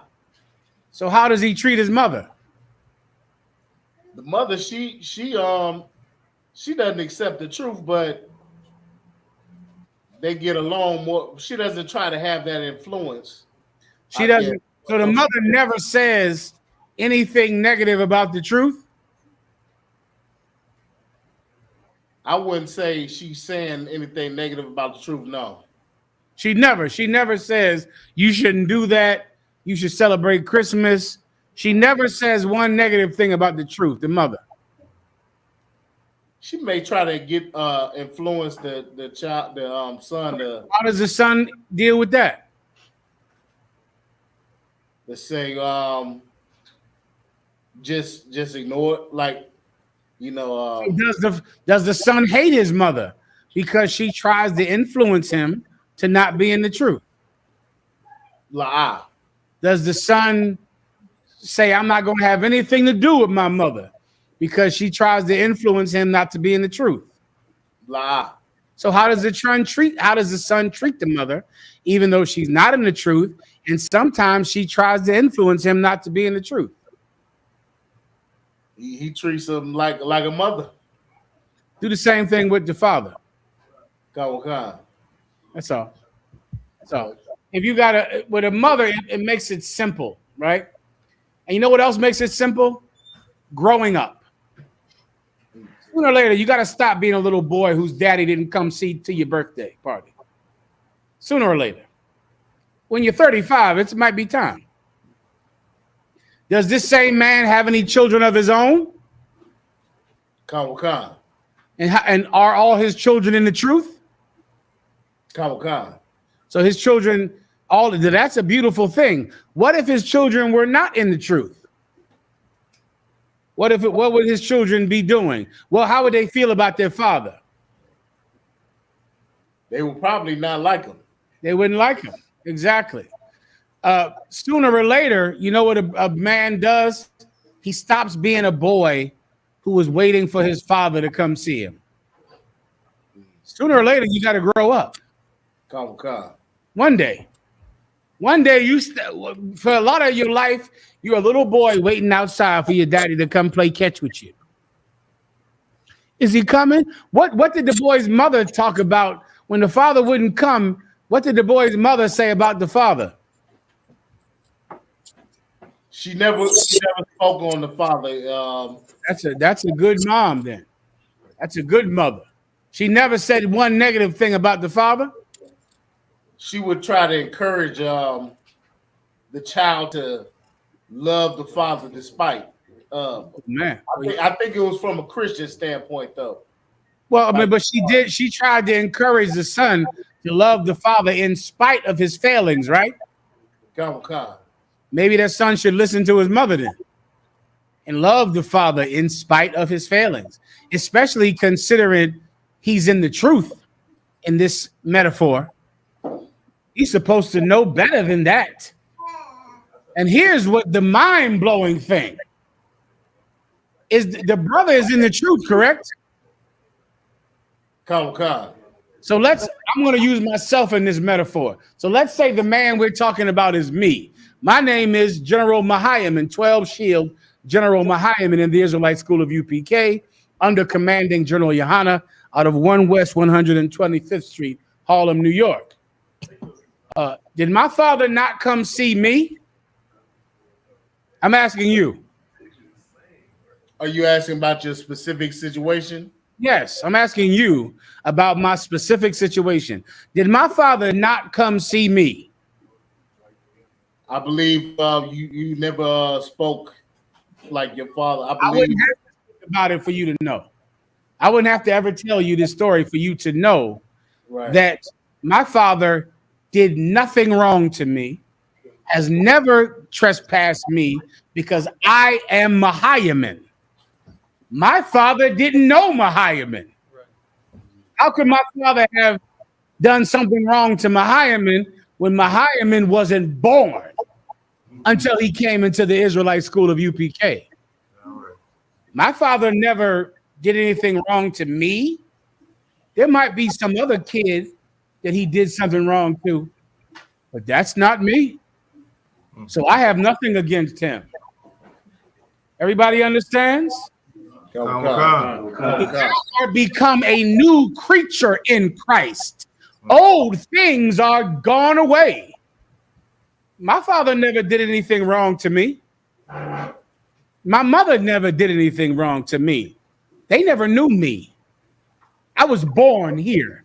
I was born in Harlem.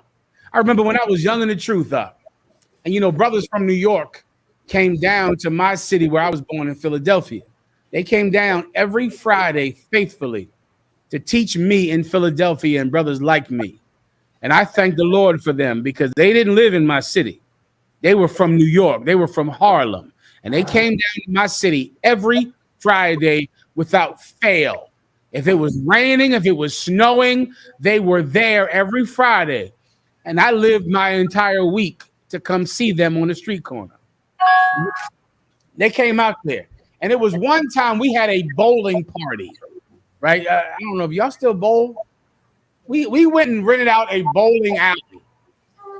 And we went to this bowling alley, and the brothers came down from New York, and we had a bowling alley. Now, this particular weekend, no one was there from New York. They came down every Friday. This was like a Saturday or something. So no one was there. So this was just me and the brothers from Philadelphia, and the Philadelphia camp at that time. We had a bowling party. And we went into this bowling alley, brother. And just like today, they thought that we were aliens. We walked into this place, the room stopped. The DJ stopped. It was like either a rap group or entertainers or aliens came into this bowling alley.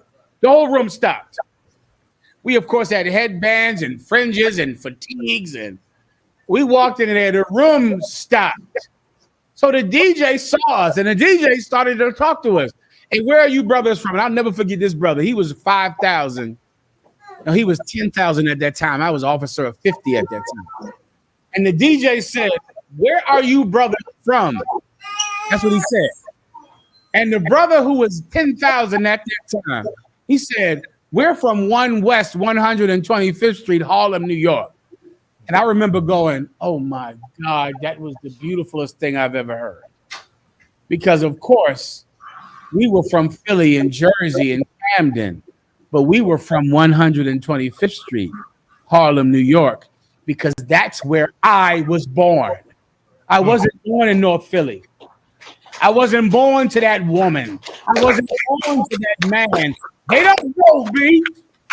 They never wronged me. They never did me any good or evil, because the man I am today was not created in that house. It was created in this house. So why would I be angry at this brother? Because he didn't come play catch with me? I'm 35 effing years old. You never become a man. Maybe one day your children will hate you, and then maybe you'll realize what you should have done for your father. Any other questions, Ark? Do we have any more? Come, Salakia, sir, if I could. Please. Yes, sir. And honest question, sir. Are tank tops unlawful for a man? Okay. Tank tops sure ain't one west. Okay, come, sir. The Bible says, show not any man thy nakedness. Nakedness is a relative term. At the turn of the century, showing your ankles in America was naked. A woman couldn't show her ankles. If you showed some ankle, men would be like, damn, look at them. I was on that bench. No. Show me a beach. Show me the beach in the 1920s, Asher. Show me Atlantic City. That's not too far from here. Atlantic City, 1931, at the beach. They wasn't showing no ankles out there. Benjamin. About in Middle Ages in England, right? Mm-hmm. And they were saying in Middle Ages in England, as what you're saying, on top of that, they couldn't expose the legs of tables. Because, God damn! Because they had sculpted the table legs to look like a woman's legs. Hardcore. You know what I mean? They would round them. Yeah. Damn, and then hide them. So they had to cover, like how we got here. We had to cover the legs of the tables so men don't get out of behavior and out of Men don't see them table legs and get thirsty. I hear you. No sweat. So nakedness is a relative term. It's cultural, what you consider naked. Now, in the Israelite school of UPK, if you showing all of this, if you taking them to the gun show, that's naked. I know a ton of you want to take them to the gun show. You want to show them all of those biceps and triceps, them trap toys. Nobody wants to see that. Right, so in the UPK, we don't wear tank tops. We consider that naked. To have a tank top on or a wife beater. We consider that nakedness. You got to cover the gun show up. I know you've been lifting up them 25s. No. Not Atlanta, sir. 20. Not Atlanta. we 40 plus. We 40 plus in Atlanta. You want to show them what you've been dealing with. Save that for them young tenders in your bedroom. Let them see it. Take them, give them a ticket to the gun show. I don't want to go to the gun show. Okay. All right. So in the UPK, we don't wear tank tops. If you have a tank top on, put a shirt on under it so that to hide your massive muscles because you've been working out with them 20s. You understand? So like you said, if I could, is it the same thing for a woman with her dress, sir? Like if she has if her dress is sleeveless, sir? Yeah, forget about it. Yes. If your woman now has a tank top on, mainly it's not because of the arms with a woman, it's because of those giant breasts, the front butt. I'm trying to teach women about the front butt for years. They don't hear me. I see it on Facebook. Y'all not hearing me. If a woman was to show the crack of her ass on Facebook, everybody would go, whoa, what's all this? This is the crack of her ass on Facebook. What's going on here, sister? Instead, you show the crack of your breast. Don't show this all the cleavage of your breast. Think of it like the crack of your ass. Hide it. It's your front butt. Don't show everybody that. And let me tell you something else that it does. It makes you look desperate. How many of you women, I know when you need a husband, by your pictures. I see your pictures and I know this broad is lonely. Her pictures are desperate and lonely. She has a giant front butt up front, deep wife beater on because she wants to show that she has titties, breasts. Everyone has them. They all have them. And guess what? Yours are not spectacular. They're not special. Everybody has them, and yours are just average. All you make yourself look desperate for a man. And no man wants a woman that shows her breast in a wife beater. Why? Because he doesn't want to be married to you and you show other men your breasts. So what you're telling him is, damn, I see her breasts. I don't want to say, hey, brothers, that's my wife. Can you imagine? You see a giant front butt on Facebook. And some of them, you scandalous and nasty enough to have the shield of David tickling down right into the front butt. you have the shield put up down in your front butt titties. What do you think saying? I want that to be my wife, who everybody has already seen her titties. Nobody wants to marry you then. Because then they'll have to say, hey, whose wife is that? Slovakia, that's my wife. All right, that's her titty. He has a shield in between them, though, being crushed. A shield is being crushed in between them two giant melons. If you take that bra off, they hang down to the goddamn floor. Cover yourself.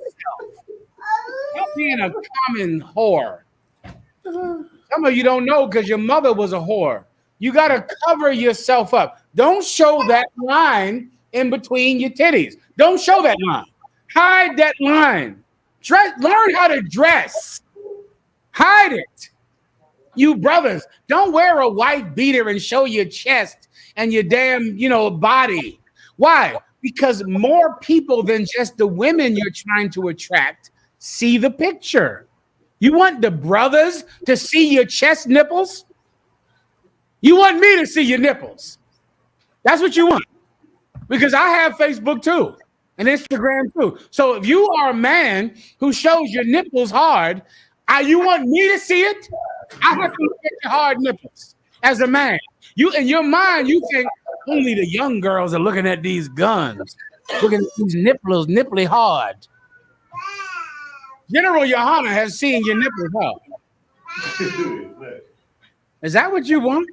Oh, that's bad for your career in here. Listen, you want to make captain one day, I have to go to General Johanna and say, sir, I hear 3 reports from 3 other captains that want to make this man a captain. He'll say, is that brother with those nipply hard and the hard nipples and shoulders and pectorals? Moving on, next brother. It'll be hard. I'll just say cut on the one come. I can move on with my business. Because he's seeing your breasts and your nipples hard, nipply hard. If I was you, I'd put some clothes on. I mean, damn, we ain't asking you to hide your ankles or like the chairs. We're not being like 1920s Victorian England in here. All we're saying is put on a t-shirt. Hide your breast split. What in the hell is it? Is this prudent? Are we damn prudes? Because we want you to hide your breasts, your titties, and your damn arms? I got to move on. I got to go. You have what I want, Asher, or no? Water, sir. I got to end it now.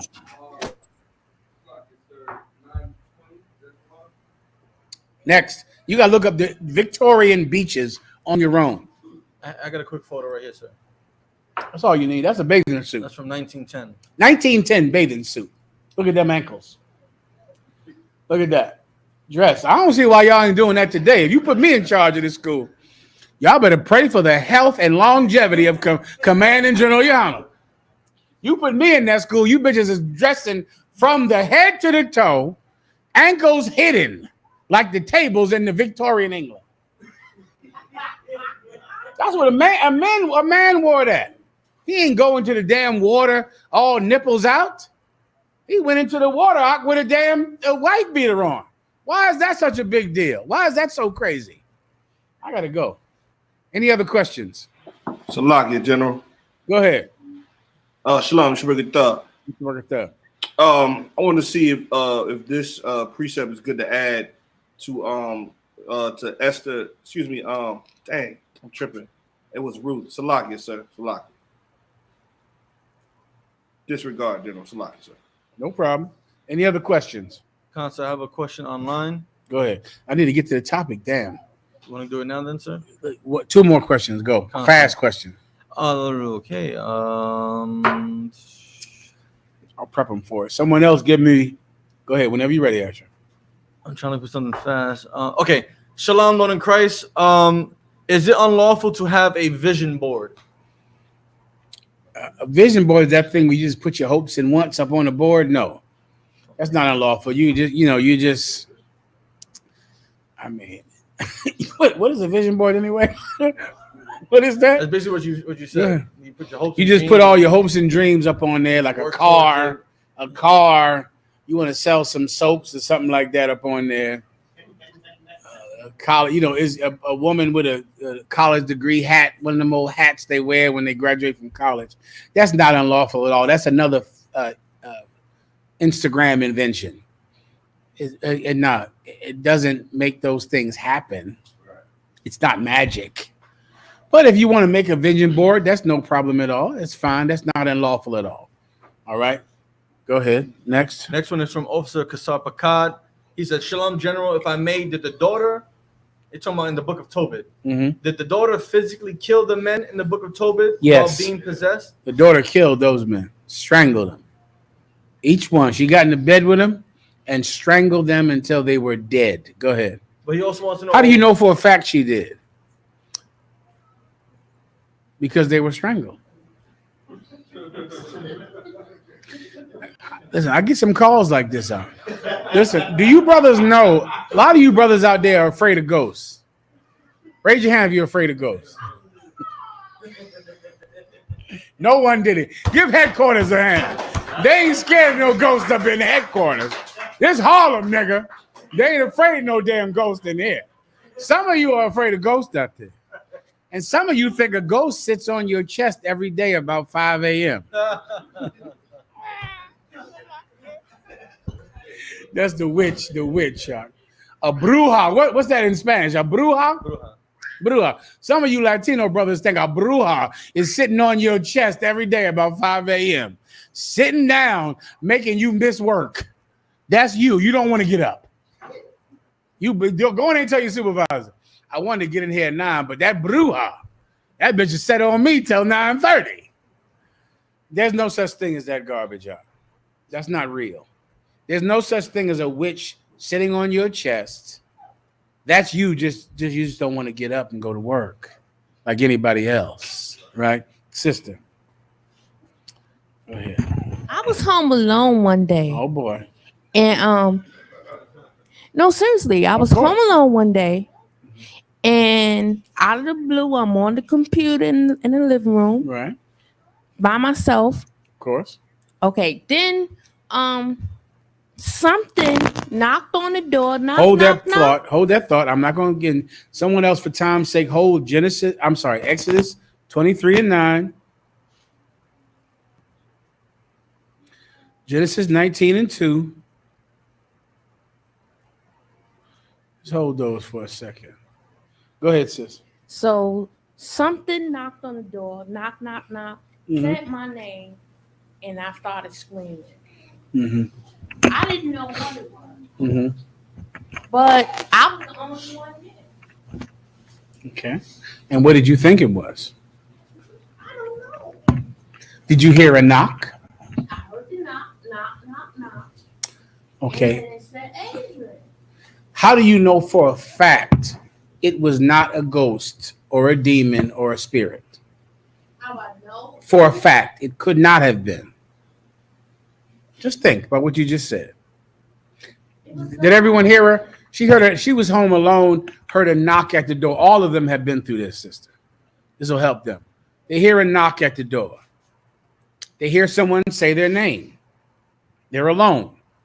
How do you know for a fact it is not a ghost or a disembodied spirit or a demon that's in the house? How do you know for a fact it cannot be that? You do. Absolutely, you do. It's simple as it is, right in front of your face. Levi, well, let someone online answer, Levi. How do you know if you hear a thing knocking? How do you know it is not a ghost? It is not a spirit. It can't be a spirit or a ghost. It could only be a physical thing knocking. There is no way for it to be a thing that doesn't have a body. It's impossible. Let someone online answer, Asher. A sister said, ghosts don't need to knock. Need to knock? They don't need to knock. How would a ghost knock? Sister. Right, how would a ghost knock? With what? Show her what you're doing. You just figure, show it on the camera. It said knock, knock, knock. With what hand? I don't know. All right, because to knock, you would need a what? A hand. How would a ghost knock if it doesn't have any hands? I don't know. I know. That's why you come to class. Yeah. Because ghosts don't have bodies. No. Which means they don't have hands. Yes. It can't be a ghost, right? So what was it? It was I wasn't there, but it was the people across the street, the people downstairs, the people next door, a sound from the street, a sound from the pipes knocking when the water goes to the radiator. Do you live in an apartment building? Yeah, it was an apartment. Yeah, so maybe it's the radiator. Maybe it's this. It's a fact. How many people live in that same building? A lot of people. Yeah, a lot of people. Right. And everyone in that building has hands. Yeah, give her a hand. Who doesn't have hands? Spirits. They don't have no hands. No, anything. Right. And that's what I always wondered too.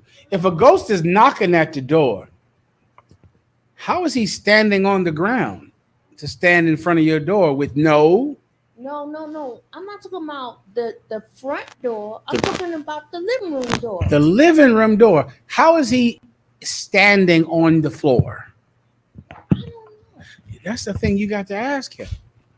Because he doesn't have feet or hands. So it's not possible for an entity to knocking on the door? Entity, which means he is not what? A human. And humans have hand. How is he knocking? Give her a hand. Listen, a lot of you should stop watching those movies. You got to stop. Okay, ghosts don't have hands or feet to walk. And why does your grandmama want that house? She wants the house, clearly. So why?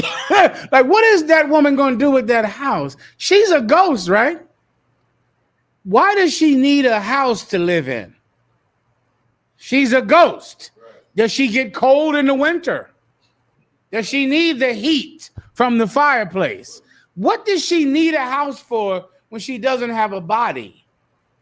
You watch movies and you're naive, right? No home has demons. Right. There's only one thing that can have a demon. Do you know, sister? Yes. You. People can have demons. Demons live in people. Not houses. They don't knock on doors. They live in you. You're the house for a demon. The demon doesn't need a big, scary mansion to live in. Like a demon somehow needs this big 3-story mansion with a swimming pool. I don't know why. None of that is true. All that is stupid. It's from watching movies and being Catholic. And because your priest is a Santos Biblios, your priest is Count Dracula. So because of that, you are full of Santos, Biblios, Santos, Michael, do you renounce Satan? You're full of Catholic nonsense and ghosts and exorcisms. And the Catholics pushed all kinds of ghost, spooky nonsense on the peasant folk like you. You're a poor peasant, and you believe in the things that the poor peasants believe in. But of course, when you are educated and you can learn, and you can learn to read and write, you stop believing in the things that the common folk believe in. Why would you be afraid of some goddamn ghost? I have fists. There is someone that had a spiritual experience in the Bible. Jacob. Right. There was a brother in the Bible, brother, and a straight up and down angel came to him at night.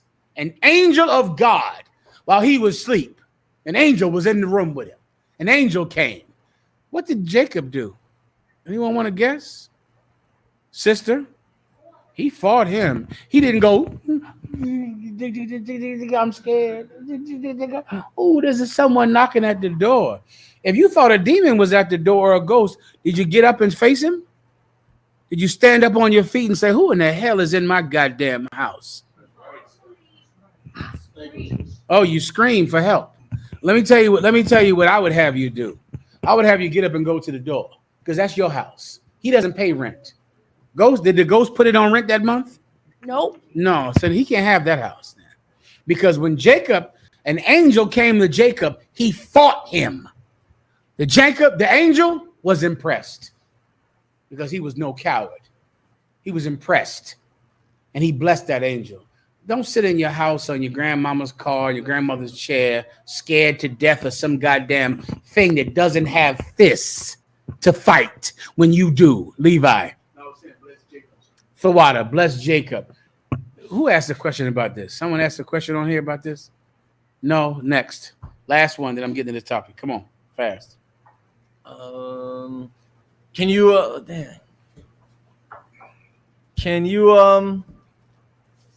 I'm trying to pick one that's simple for you, sir. Okay, Slakia. Sir, Matthew 4, chapter 4 and 3. Is the tempter the angel Satan? And is this happening in a dream Christ was having? You mean when Christ was tempted by Satan on that mountain? Is that this? Yes, the tempter is the angel Satan. That's correct. And Satan came to Christ to tempt him, to seduce him, which is the only power of a demon. Demons can't knock on doors.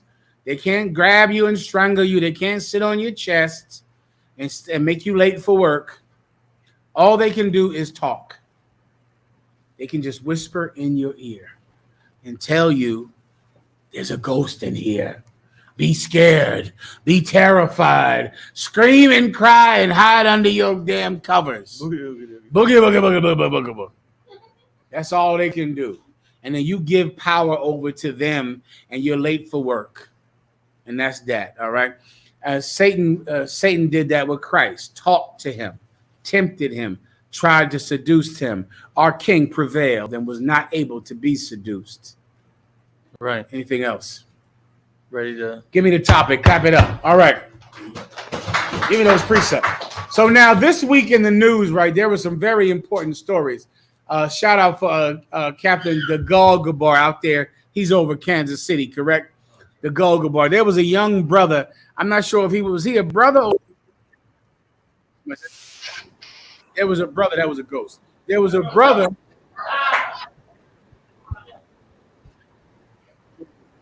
The ghost is here. Listen, I'm not afraid of ghosts. It was a computer. I'm not afraid of ghosts either way. So now, Ghost, you listen to this here. This week in Kansas City, Ghost, this brother got shot. Now, I'm not sure if he was a brother. Come on. From the evidence I was able to find, his parents are from West Africa, Liberia. So if he was from Liberia, there is a good chance that he was an Israelite from the tribe of Judah, because the tribe of Judah created the colony of Liberia in Africa. They also created the colony of Sierra Leone in West Africa. I can't guarantee he's from the tribe of Judah, but that colony started with men from and women from the tribe of Judah. they were at war, terrible war for years with the real Africans. So they didn't mix. Maybe they mixed along the line after the war was over. I don't know. But Liberia is a colony of the tribe of Judah. In Africa, Sierra Leone is a colony of the tribe of Judah in West Africa. This man was from Liberia. Everyone understands, all right? He went and he was going to pick up his brother in St. Louis. You can put the story up there if you want. Yes, sir. He was going to pick up his brother. He went to the wrong house, which can happen in any city, in any town. He went to the wrong house and knocked on the door. The oppressor who lived in the house saw him, came outside and shot him in the head. As he was laying on the ground, the oppressor shot him while he was laying on the ground. The oppressor pled not guilty in court today because he thought someone was breaking into his home. Why? Because someone knocked at his door. There was a white woman, a white girl, a teenage girl in a whole different city. In New York. In New York, damn, in New York. Show me the house. Is this a news story? I want to see the house. And then I want to wonder why construction workers make so much money and why are so few Latinos and Judites working construction in America. She knocked on the door of a construction worker's house. She was lost. I'm sorry, damn, Salakia. She did not knock on the door. She was driving and she was lost. So she pulled into a driveway to simply get her bearings, get on her phone and get her GPS working. An oppressor from in this house saw someone pull into his driveway. And from his house, he opened the window and killed the white girl in the car. What was his defense? He thought someone was trying to break into his home. It was a stranger who pulled into his driveway. You have the story yet, Doc? I have the one with the white girl. Let me see the one with the white girl. This is the house that I'm looking at, though. That's the house. That's the house that he lives in. Things like this make me wonder if blacks and Latinos do not populate the colleges the way our oppressor does. Why do our oppressors also have the jobs that don't require a college education? Because this man is a construction worker in Manhattan. Show me his house, please, again. Yes, sir. Leave it on the screen. This is his house. He's a construction worker in this city that we're in tonight. So many times, there is so much construction going on in every city in America. And I often drive by him and go, well, I know we're not the doctors and the lawyers like the East Indians and the Chinese are, or our oppressor is. Why aren't we working construction? Why is there no area, whether you need a college degree or don't need a college degree? Why aren't we occupying the carry-out restaurants, the places where anyone can work? This is what a construction worker, he lives in that house in Manhattan, right there. This white girl drove into his driveway to get on her phone and get her bearings and find out where she was going. He murdered her from the car. He sat in his window, saw a car that he didn't recognize, and shot into the car. At the same time, a brother whose family is from Sierra Leone. Hopefully he's a brother. It doesn't even matter whether he's a brother or not, because that's irrelevant in this story. What's more relevant is who the shooter is. That's what's relevant. The person that got murdered is irrelevant. What's relevant is the race, the identity of the shooter. And both of them were oppressors. Asher, please keep that picture up on the screen. Yes, I have it right here. Right. I was trying to look for the white man that shot him. You know, you'll find that. Awesome. You can imagine these are all some devils, right? Some oppressors, right? When you live there, you would think in your mind, you have won. You live in this giant house. You never went to college. You never had a master's degree. All of the things they tell us we have to have success. He didn't do any of that. He has a high school diploma and then went to trade school. He lives in that house in Upper Westchester, New York. And someone drove into his driveway and he felt threatened. Another Liberian boy knocks on a door thinking this is the house that his little brother is in. It was the wrong house. He knocked on the door. The owner saw him and shot him in the head and then shot him one more time and he was laying down on the ground. Somehow he lived. By the grace of the Most High God, that boy lived. What does this say about our oppressor? Our oppressor has no hospitality. None. He doesn't have that. Without the nation of Israel, brother, no one would be hospitable to strangers. In our oppressor's mind, and he's been groomed like this from the time he was a Neanderthal, since the time he was a caveman. He feels threatened by anyone he doesn't know. If you went to a neighborhood, if you were riding your bicycle into a neighborhood where no black people lived, you were harassed. You were lynched if you weren't from this neighborhood. You were killed because you don't live here. And they think it makes sense because in their mind, they're threatened by you. Don't you understand, brothers?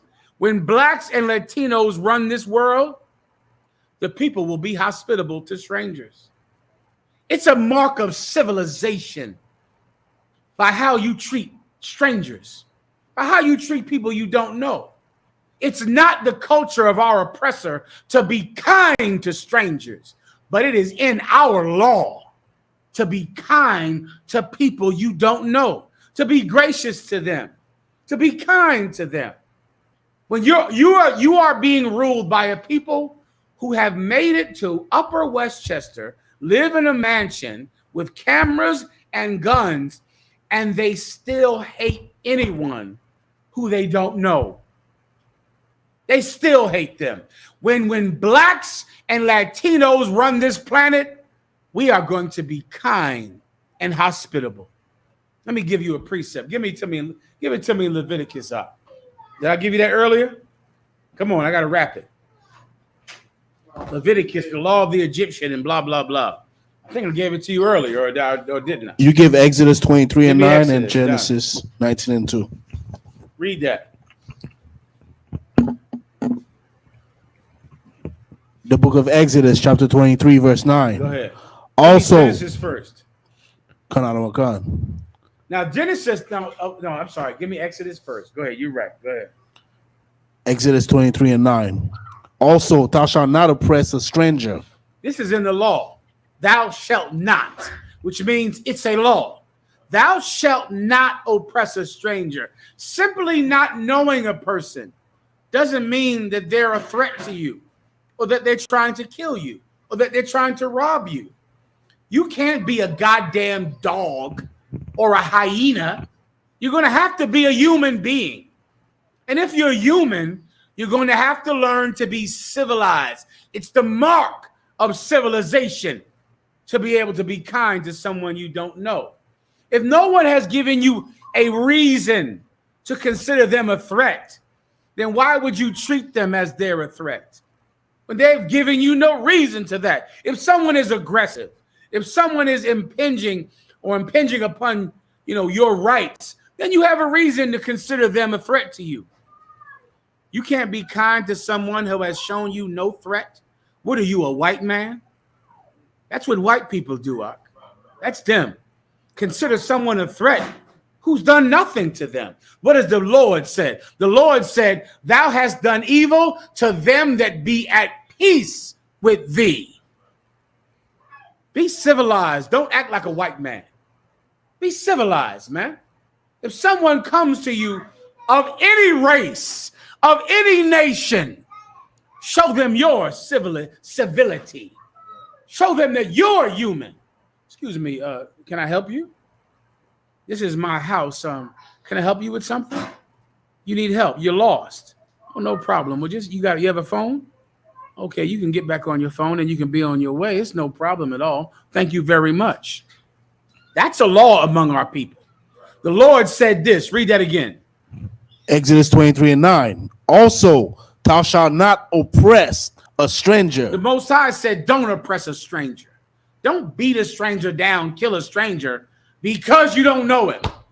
What are you, a goddamn animal?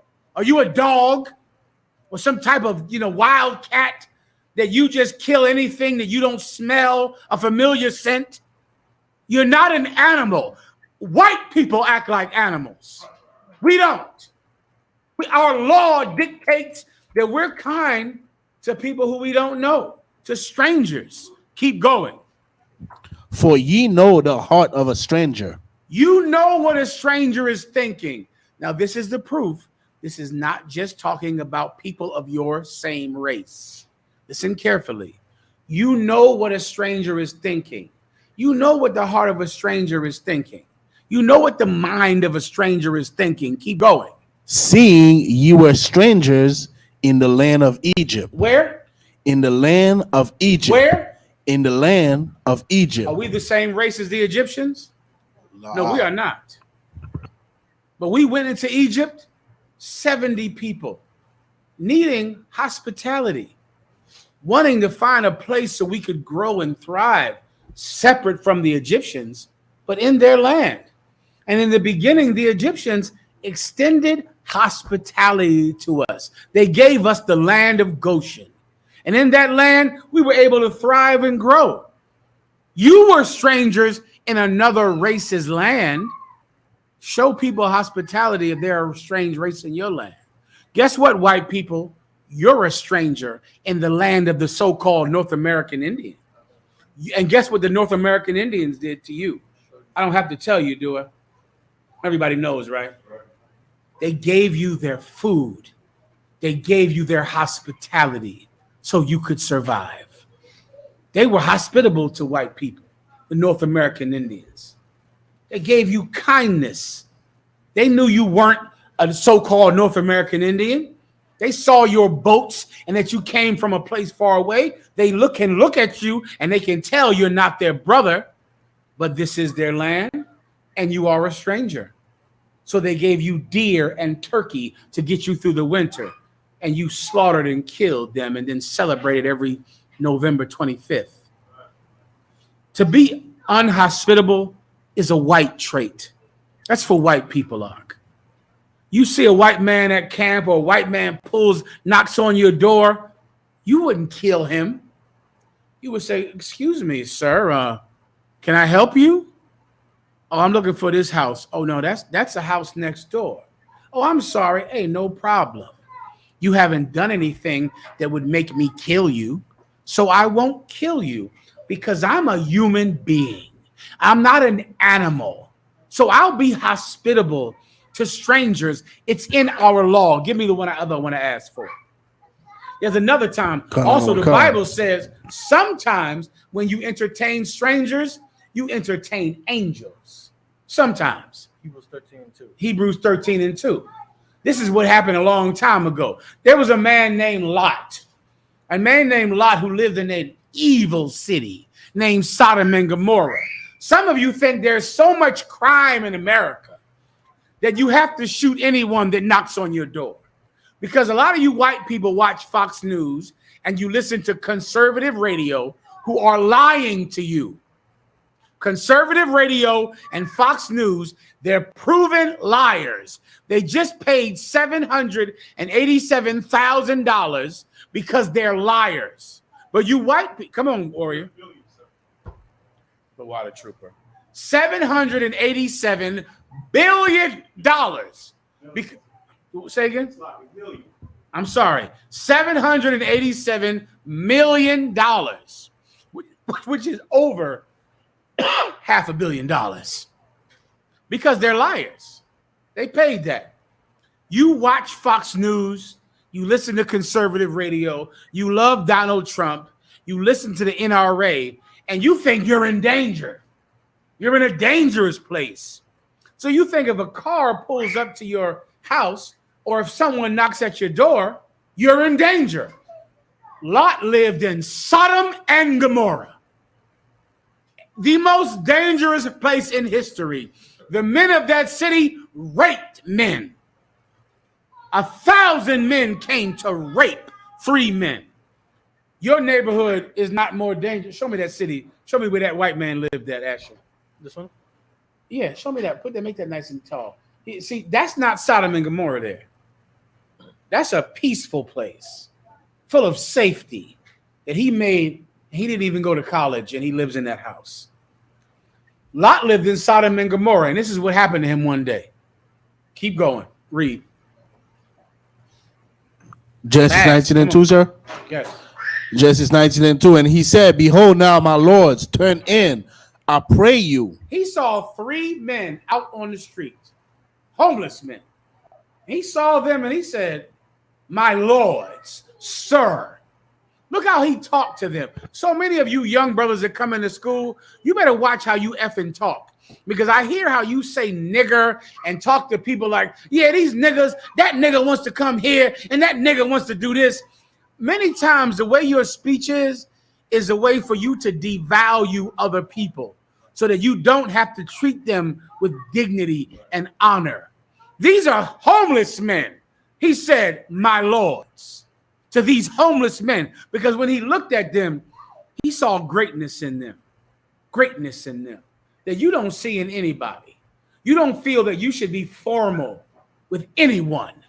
Lot saw 3 homeless men and said, what? Behold now, my lords, turn in, I pray you, into your servant's house. He said, come into your servant's house. I'm going to prove they were homeless, that he thought they were homeless in 1 second. He said, my Lord, come into my house. He sees 3 homeless men out in the street, but he sees so much greatness and dignity in them. He says, my lords, come into your servant's house. Come into my home. Stay in my home. Go ahead. And tarry all night. Stay here with me all night. Spend the night in my house. Now imagine the difference between Lot and these devils that shoot people, that drive onto their property, that murder people, that knock at their door. This man of God saw 3 men outside and said, my lords, can I give you a place to sleep tonight? My lords. Keep going. And wash your feet, and ye shall rise up early and go on your ways. Wash your feet in my house. In the morning, you can get up and leave. Let me take care of you tonight. Continue. And they said, nay. They said, no. These are angels of God. They said, no, we won't do that. Go ahead. But we will abide in the street all night. We're going to stay outside all night. They were homeless men. We're going to live outside all night. No problem. No. Come into my house, my lords. Wash your feet and leave in the morning. Nah. We'll sleep here outside. We're homeless men. We'll sleep outside. That's what these men said to Lot. Continue. Verse 3. And he pressed upon them. What did he do? Pressed upon them. What did he do? Pressed. This is one West.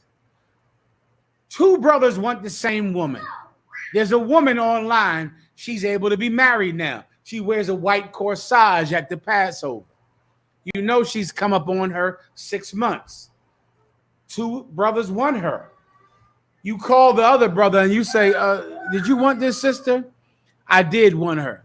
You take her, brother. No, brother. You take her. No, I'm not going to take her, Rob. Listen, I got so many wives. I don't need that woman now. You take her, brother. No, brother, listen. The Most High blessed me enough. I'll get the next one. Brothers press each other to be hospitable with each other. That's commanding General Yohana's way. This is where he gets it from. One brother is saying, no, I'll sleep outside. I'm fine. Another brother is saying, no, let my wife pour water in a basin so you can wash your feet. Come into my house. And they begin to press each other on who is going to be hospitable. These monsters will murder you if you drive onto their property, if you knock at their door. Continue. And he pressed upon them greatly, and they turned in unto him. You know what they said? You win. That's what happens. You take her, brother. No, you take her, Rock. I'm not gonna call her camp leader. You take her. I'll take the next one. No. And then before you know it, one of them wins. One of them says, all right, you got me. I'll take her. And then the other one is happy for you. And guess what? There's 10 more women coming for him. There's so many women in this UPK op, and we are so attractive to feminine women. Feminine women are attracted to us. You purple faggots out there, never forget this. Girls like us. They like us. Even purple girls like us. You know I'm not joking. We can be hospitable. We don't have to fight and bite each other because this is our house, because this is our land. We can extend hospitality to each other. We can even extend it to white people, to Chinese people, because at one time we were in Egypt and we were strangers. So we can be hospitable to a white man that knocks on our door. We can say, excuse me, you have the wrong house, sir. You might want the house down the street. Oh, I'm sorry, Mr. Black man, Mr. Latino man. I thought my brother lived in this house. No problem. You might want the house down the block. We can be kind, not because of the person that's knocking, but because of whose house it is. The person that owns this house is kind, is hospitable, is gracious. The person that owns that house is a murderer. I pray you understand. Keep going. And entered into his house, and he made them a feast. Oh, what did he do? Made them a feast. Oh, brother, you ain't just gonna come in here and just stay in the house till tomorrow. You're getting a fatted calf. You're getting a lamb. My wife is about to get up out of bed. Baby, listen, I met 3 brothers outside that were homeless last night. I brought them in the house. Let me get up and make sure we got something to eat. The broad gets up out of bed, goes downstairs, puts on an apron to entertain her guests. That's our culture. Don't you want us to rule the world? Shouldn't we be the shepherds of this planet? Don't you understand that if you had Black and Latino overlords, this world would reign under kindness and hospitality? Don't you want us to be in charge? You white people out there who your daughter is dead because she drove on a white man's property. Don't you want Mexicans to rule the world? Don't you want Puerto Ricans and Guatemalans and Brazilians to rule the world? Because we would enforce hospitality. Shouldn't every bit of flesh and everything that breathes want us to be in charge? Because if we were in charge, hospitality would be a law. Continue. Indeed, bake unleavened bread. Oh, brother, we went and cooked what? Unleavened bread. Tortillas. They wouldn't bake tortillas for these brothers. They came in and went and got the plancha rolling and made tortillas for them. Isn't that a better world than the one you live in? Isn't that a better place than the one you live in? When you read these stories, brother, this just emphasizes that we should be in charge. White people would be better off if Black people ruled the planet. The Chinese, the Africans, the Japanese, the North Koreans, and the South Koreans would be at peace if Latinos ruled the planet Earth.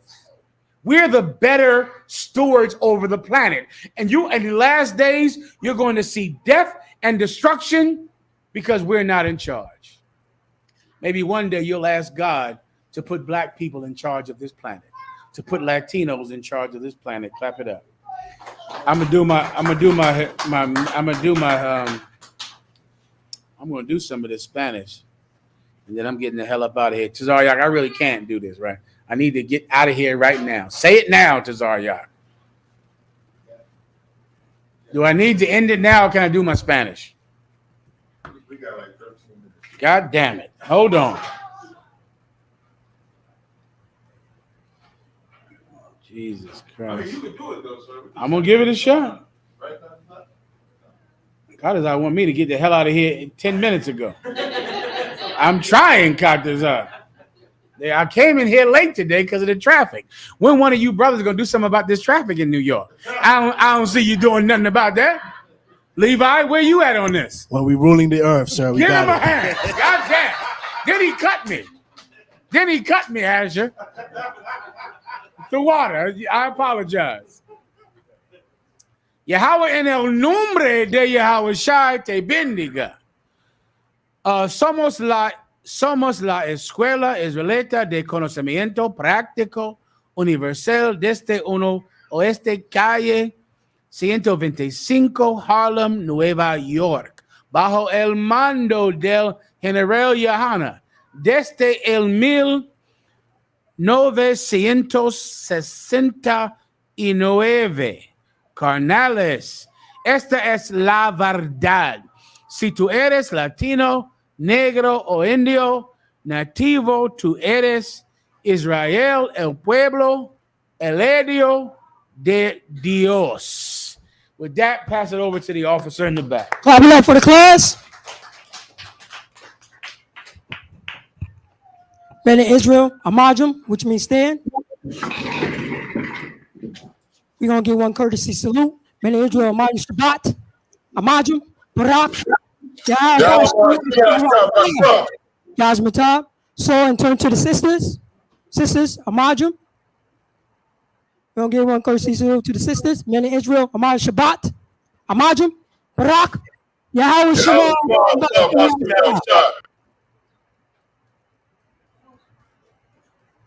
Yasmatab, class dismissed.